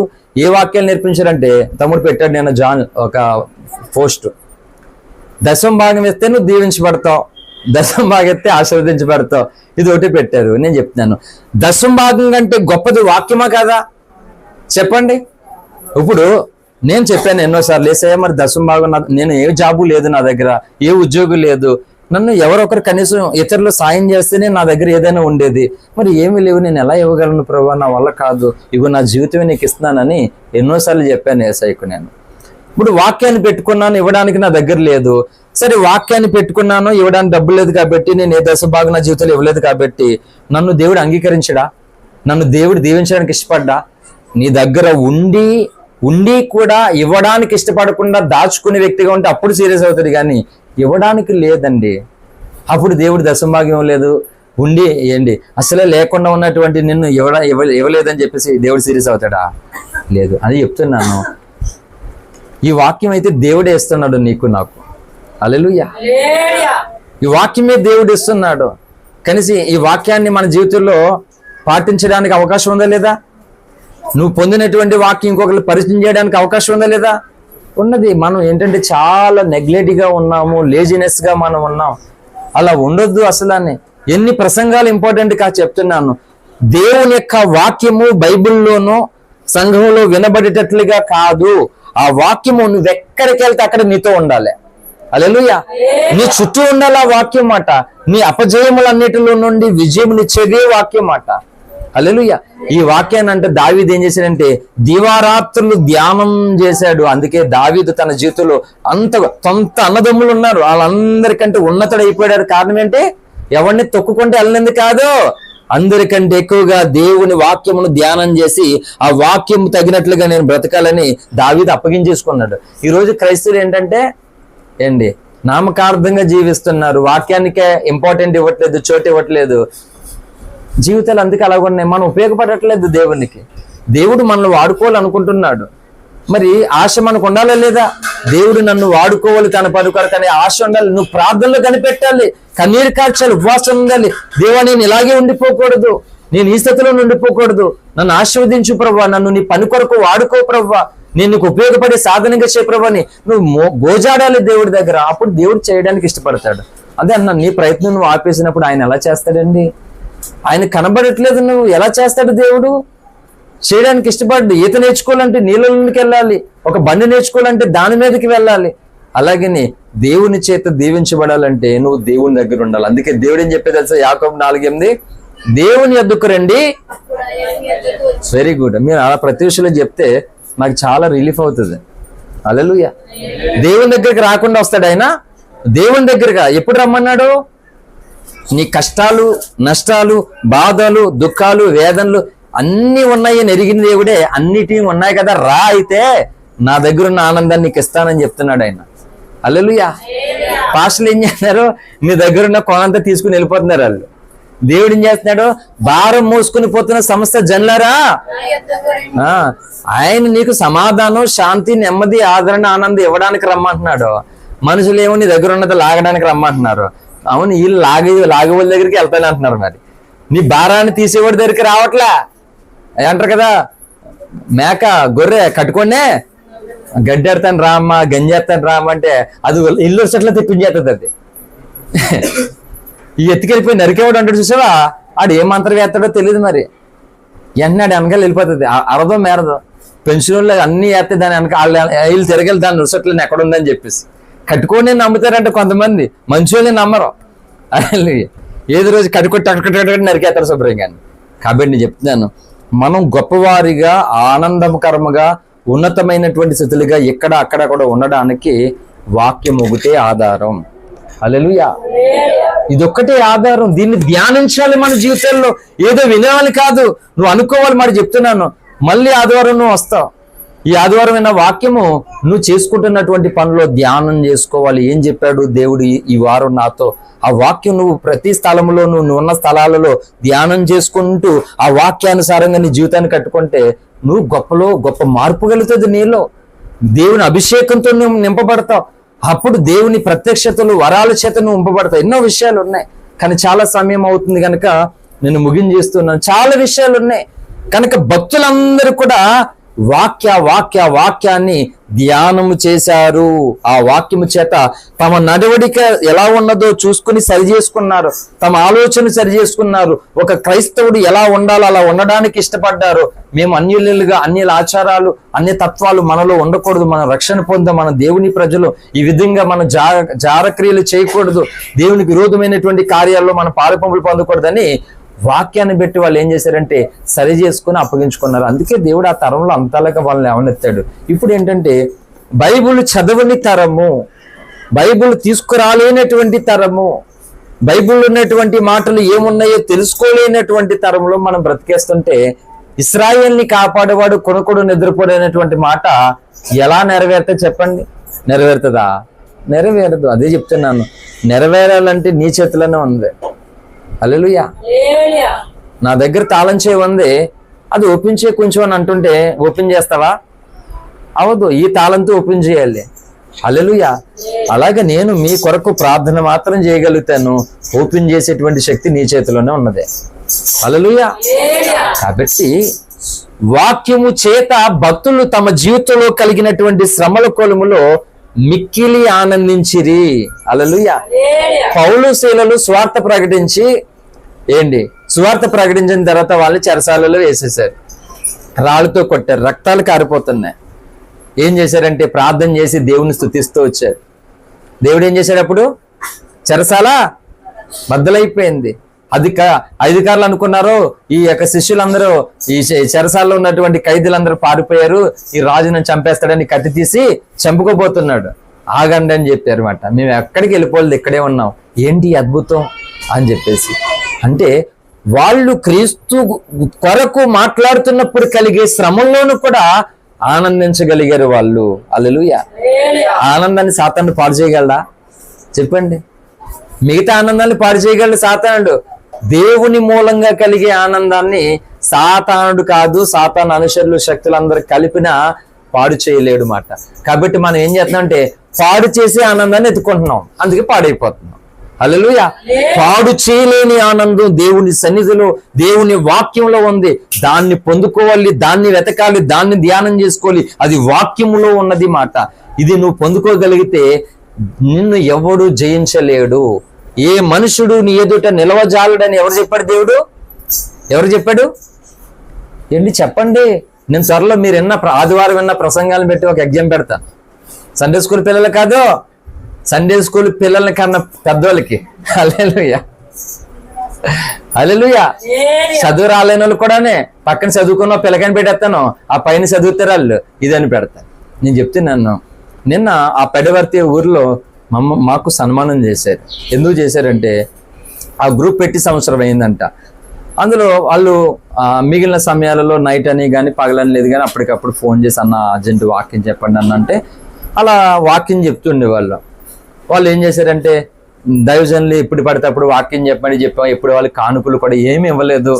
సో వాళ్ళకి ఏదో ఒకటి చేయాలి, వాక్య సేవకుల్ని గౌరవించాలి, సన్మానం చేయాలి, ఏదో చేయాలని పెట్టేసి మొత్తం మీద చేసి నిన్న మంచిగా జరిగింది అక్కడ సభ. నాకు ఒక మాట అనిపించింది మాట. అందుకే మేము ఎవరిని ప్రార్థనలు పెట్టుకుంటే వాళ్ళు ఏదో ఇచ్చినందుకు మురిసిపోము, ఇవ్వలేనందుకు ఏడము, ఏమీ చేయము. ఒకటే చెప్పాను అక్కడ సేవకుడికి కూడా, ఎన్ని సంఘాలు కట్టామో దేవుడు లెక్కడగడు, ఎంతమంది ఉన్నారో దేవుడు లెక్కడగడు. దేవుడు మనకు అప్పగించినటువంటి పని పట్ల నువ్వు ఎంత బాధ్యత కలిగి ఉన్నావో దాని కొరకే లెక్క అడుగుతాడు. ఆ లెక్క అడగకుండా ఉండాలంటే మనం బాధ్యత కలిగి పని చేయాలి, కష్టపడని చెప్పాను. సో ఈ సంవత్సర కాలంలో అనేక మార్లు మేము వెళ్ళి వాక్యం చెప్పాం, ఎవరు ఏమి ఇవ్వలేదు, ఏమి చేయలేదు. కానీ ఒకసారి నిన్న అక్కడ ఎంతో అందరి ముందు ఎంతో ఘనత దేవుడు అక్కడ ఇచ్చాడు. అలాగే ఇక్కడ క్రీస్తు కొరకు యథార్థంగా విన్నటువంటి వాక్యాలను బట్టి మనం ఖర్చు అయిపోవాలి, దేవునికి మనం ఉపయోగపడాలి, పరిచారకులుగా దేవుని పనులు ఏదుంటే అది దానికి మనం అప్పగించుకోవాలి, ఇక్కడ కొంత కష్టపడాలి. దాని ప్రతిఫలంగా దేవుడు ఏం చేస్తాడో గొప్ప బహుమానం అక్కడ ఇస్తాడు. హల్లెలూయా. పరలోకులు ఇస్తాడు గొప్ప బహుమానం అక్కడ. ఇక్కడ ముందు అడిగేస్తున్నారు పాస్టర్లు, అవునా డేటా మరి ఎంత ఇస్తారో, ఏం వండుతారు, రూమ్ ఎక్కడ ఇస్తారో, సిటీయా పల్లెటూరా, కారు ఉందా, ఇన్ని అడుగుతున్నారండి వాక్యం చెప్పడానికి. వాళ్ళకు ఉంటుందా బహుమానం? పరలోకులు ఇస్తాడా? ఈడు దేవుడు. అందుకనే అలా పోగొట్టుకున్న వాళ్ళు మనకిస్తాడు దేవుడు. హల్లెలూయా. అందుకనే ఆడి దగ్గర తీసేసుకుండి తలంతు ఎవరికి ఇచ్చాడు? మరి ఒకరికి ఇచ్చాడు. అలాగే కొంతమంది తలాంతులు ఉన్నాయి ఖాళీగా, అవి పొందుకోవడానికి ప్రిపేర్ అవ్వాలి నువ్వు. ఇది ఎప్పుడు ఎక్కడ చెప్పలేని సందేశం. హల్లెలూయా. కొంతమందికి ఇవ్వడానికి దేవుడు రెడీ చేసి పెట్టుకున్నాడు అక్కడ. అది వాళ్ళు ఏం చేస్తున్నారు ఇప్పుడు? ఇక్కడ వాక్యానికి వేరుగా తమ జీవితాలు జీవించడం వల్ల వాళ్ళకి ఇవ్వాల్సినటువంటి బహుమానాలన్నీ అలా ఉండిపోతాయి. వాళ్ళు పోగొట్టుకుంటారా? అవి ఎవరు పొందుకుంటారంటే ఇక్కడ వాక్య ప్రకారంగా తమ జీవితాలు కట్టుకుని అభివృద్ధి పొందినటువంటి వారికి అవి కూడా ఇచ్చేస్తాడు దేవుడు. హల్లెలూయా. బాగుందా? అంటే నీకు రావాల్సినతో పాటు ఇంకొకటి కూడా నీకు వస్తాయి. ఇలా పరలోకంలో జరుగుతుంది. అది సరిగ్గా అర్థం కాక పక్కోడి ఇక్కడ లాగేసుకుంటున్నారు ఇప్పుడు. హల్లెలూయా. పక్కన వాళ్ళు ఇక్కడ లాగేసుకున్నారు. ఇది అర్థం కాక ఇది ఇక్కడ కాదు అక్కడ జరుగుతుంది. ఇక్కడ మనం చేయవలసింది ఏంటంటే మనం బాధ్యత కలిగిన వ్యక్తులుగా భారము కలిగి దేవుని సిలువను మనం మొయ్యాలన్నమాట. హల్లెలూయా. ప్రసంగాలు అంటే నిలబడిన వాళ్ళు పడగొట్టేసేయడం, టచ్ అనేసి తోసేయడం, గెంటేయడం ఏ కాదు. అరిసేసి రంకిలేసేసి చేసేది కాదు. వాక్యాన్ని పట్టుకుని మోసేయడమే. హల్లెలూయా. పట్టుకెళ్ళాలి, వాక్యాన్ని ధ్యానం చేయాలి. అందుకే భక్తులు తమ జీవితాలలో వాక్యాన్ని ధ్యానం చేసేది. రోజు ఏంటి బైబిల్ చదవకపోతే ఎలా మనం క్రైస్తవులు అవుతుంది చెప్పండి? బైబిల్ ప్లేస్ లో సెల్ ఫోన్ నేను ఎంతసేపు వాడు, ఉపయోగం అవసరమైన దానికి వాడండి, తప్పలేదు. ఇప్పుడు టెక్నాలజీ మనకి నెట్, మనకి మొబైల్ అవసరం, వాడండి, తప్పలేదు. కానీ అంతకంటే ఎక్కువగా దేవుని యొక్క వాక్యాన్ని కూడా మనం వాడుకోవాలి. హల్లెలూయా. కానీ వెళ్ళడం రావడం అంతే. బైబిల్ ఓపెన్ చేయట్లేదు, బైబిల్కి మోకాలు వేయడానికి ప్రార్థన చేయడానికి సమయం లేదు, వాక్యం చదవడానికి సమయం లేదు, ఆ వాక్యాన్ని గురించి ఇతరులతో డిస్కస్ చేసుకోవడం సమయం లేదు, మిగిలిన దానికి సమయాలు ఉంటున్నాయి. దీనివల్ల ఏమవుతుందంటే మనం దేవుణ్ణి బట్టి ఆనందాన్ని పొందలేకపోతున్నాం, పాడైపోతున్నాం, దూరం అయిపోతున్నాం. కాబట్టి మనం ఆనందంగా ఉండాలని దేవుడు కోరుకుంటున్నాడు. ఆ ఆనందం ఎక్కడ ఉన్నది, ఎలా ఉంటది అంటే ఇగో నీ దగ్గర ఉన్న వాక్యంలో ఉన్నది. కాబట్టి ఇప్పుడు వాక్యం ఎక్కడ ఉండాలి? నీ హృదయంలో ఉండాలి. 119, 111వ కీర్తనలో 119వ కీర్తన 11వ వచనంలో అదే చెప్పాడు. నా హృదయంలో నీ వాక్యము నుంచుకొని ఉన్నాను, నేను పాపము చేయకుండానట్లు అన్నాడు దావీదు భక్తుడు. నేను ముగిస్తున్నాను, ఇంకా అవసరమైతే తర్వాత ఎప్పుడైనా నేను ఎక్స్ప్లెయిన్ చేస్తాను. కానీ భక్తులు వాక్యాన్ని దివారాత్రులు ధ్యానం చేయగలిగారు. అందుకే వాళ్ళు ఉన్నతమైన అభిషేకాన్ని పొంది ఆ తరములో వాళ్ళు అంతలా వాడబడ్డారు. అందుకని ఎవరైతే వాక్యానికి ఎక్కువ విధేయత కలిగి ఉంటారో, లోబడతారో, వాక్య ప్రకారంగా సంఘ నియమాలను, సహవాసాన్ని, దేవుని పనిలో మనం ముందుకు సాగుతారో వాళ్ళను దేవుడు చుట్టూ ఉన్న వారి కంటే జ్ఞానవంతులుగా, ఐశ్వర్యవంతులుగా, దేవుని అభిషేకములతో, దేవుని ఆశీర్వాదాలతో, దీవెనలతో వాక్యాన్ని ప్రేమించే వాళ్ళందరినీ కూడా వాడుకుంటాడట. హల్లెలూయా. కాబట్టి ఇక మీదట చూడండి, ఒక తీర్మానం చేసుకోవాలి. ఈ రోజు నుండి నేను గాని నువ్వు గాని ఏ ఒక్కరు కూడా వచ్చే వారం అడుగుతా, నేను లెక్క లైవ్ లో చెప్తున్నాను, ఈ వారం నుండి వచ్చే వారం అడుగుతాను, ఈ రోజు నుండి వచ్చే వారంలో ఒక్కరోజు కూడా బైబిల్ చదవని రోజు నీ జీవితంలో కూడదు. అది కూడాలో ఉండాలో నేను వచ్చే ఆదివారం అందరినీ పేరెత్తి అడుగుతా. హల్లెలూయా. ముందు చెప్తున్నా, పేరెత్తి నువ్వు బైబిల్ చదవవా అని అడుగుతా. హల్లెలూయా. కాబట్టి జాగ్రత్తగా చదవండి ప్రతి ఒక్కరు కూడా బైబిల్. ఎందుకంటే అంత్యకాలంలో మనం బ్రతికది ఈ వాక్యం ద్వారానే. బైబిల్ త్వరలో మన దగ్గరని ఉండవు, అర్థమవుతుందా? బైబిల్ అతి త్వరలో మన దగ్గర నుంచి తీసుకెళ్లిపోతారు. మన ఇళ్లలో బైబిల్ ఉండదు, ప్రార్థనలు ఉండవు, ఏమి ఉండవు. అందుకని ఇప్పుడు బైబిల్ చదవండి, బైబిల్ ధ్యానం చేయండి. బైబిల్ హృదయంలోనికి మొత్తం తలంపులంతా, మదంతా, ఊహలంతా, ఆలోచనంతా, నరనరాళ్ళు, అణువణువంతా బైబిల్ సారము అంతా మనలోనికి నింపబడిపోవాలి. హల్లెలూయా. అది నీలో ఉన్న నాడు ఏ శక్తి కూడా నిన్ను శరీరాన్ని బాధ పెట్టగలదు. అంతే. లాజరుకు రోగం తెప్పించినట్లుగా, యోబుకి నష్టం కలిగించినట్లుగా. కానీ మళ్ళా యోబుకి మొదటి స్థితి కంటే మళ్ళా రెట్టింపు స్థితి దేవుడు చేశాడు. ఎందుకంటే యోబు వాక్య ప్రేమికుడు, వాక్య ధ్యానం చేసేటువంటి వీరుడు. అందుకని ప్రార్థన, వాక్యం అనేది ఎవరి జీవితాలలో, ఎవరి కుటుంబాల్లో ఉంటాయో వారు ఆకాశములో పక్షుల వలె ఎగురుతారు అన్నమాట. పక్షిరాజు వలె వారు తమ రెక్కలు చాపి ఎవరు ఎగురుతారు? ఒక రెక్క ప్రార్థన, ఒక రెక్క వాక్యము, వీళ్ళు ఎగురుతారు. ఎగరడం దేనికంటే చుట్టూ ఎవరికి నువ్వు దొరకకుండా, చిక్కకుండా, హాని చేయవారికి, కీడు చేయడం వారికి, మోసం చేయవారికి నువ్వు దొరకకుండా ఏం చేస్తాడు ఆయన? రెక్కల చాపి పైకి ఎగురుతావు అన్నమాట. వాక్యము ప్లస్ ప్రార్థన, ఇవి కుటుంబములో, సంఘములో, వ్యక్తిగత జీవితంలో అయితే ఎవరి చేతిలో ఉంటాయో వాళ్ళు అందరిలో ఒకరిలాగే ఉంటారు, కానీ వాళ్ళకి దొరకరు. హల్లెలూయా. దొరకరు మాట. ఎందుకంటే రెక్కలు వచ్చినటువంటి పక్షువు నువ్వు. అంటే అందరికి దూరంగా ఎగిరిపోవడం కాదు, నువ్వు చేయవలసినటువంటి పనిని అందరికీ చూపించడానికి రెక్కలు వచ్చినటువంటి పక్షులు. కాబట్టి రెక్కలు లేకుండా ఇక్కడ దొరుకుదామా? రెక్కలు వచ్చి పైకి ఎగురుదామా? హల్లెలూయా. కాబట్టి అన్నిటికీ మూలము వాక్యము. ఈ మీదట నుండి ఇక నుండి వాక్యాన్ని ధ్యానం చేయకుండా, చదవకుండా ఎవరు ఉండొద్దు. ఎంత ఎక్కువ వాక్యాన్ని పోగు చేసుకుంటే, చెప్పాను కదా పోయిన వారం కూడానే, యోసేపుకి కలిగినటువంటి ఆ దర్శన భాగం, ఫరోకు కలిగినటువంటి దర్శనాన్ని యోసేపు ద్వారా దేవుడు ఐగుప్తులో నెరవేర్చాడు. కాబట్టి ఈ లోకమైనటువంటి ఐగుప్తులో వాక్యాన్ని సమృద్ధిగా మనం పోగు చేసుకుని, వాక్యం చేత పోషించబడి, వాక్యం చేత మనం ముందుకు సాగిపోయి అదే వాక్యాన్ని అందరికీ ప్రకటిద్దాం. అట్టి కృప పరిశుద్ధాత్మ దేవుడు మనందరికీ అనుగ్రహించును గాక. Amen, amen. Thank you. అందరికీ వందనాలు. మోకరించండి, ప్రార్థన చేసుకుందాం. ఇంక సమయం లేదు గనక ఎవరు బయటికి వెళ్ళొద్దు. సండే స్కూల్ పిల్లలు అందరూ కూడా ఇక్కడే ఉండాలి.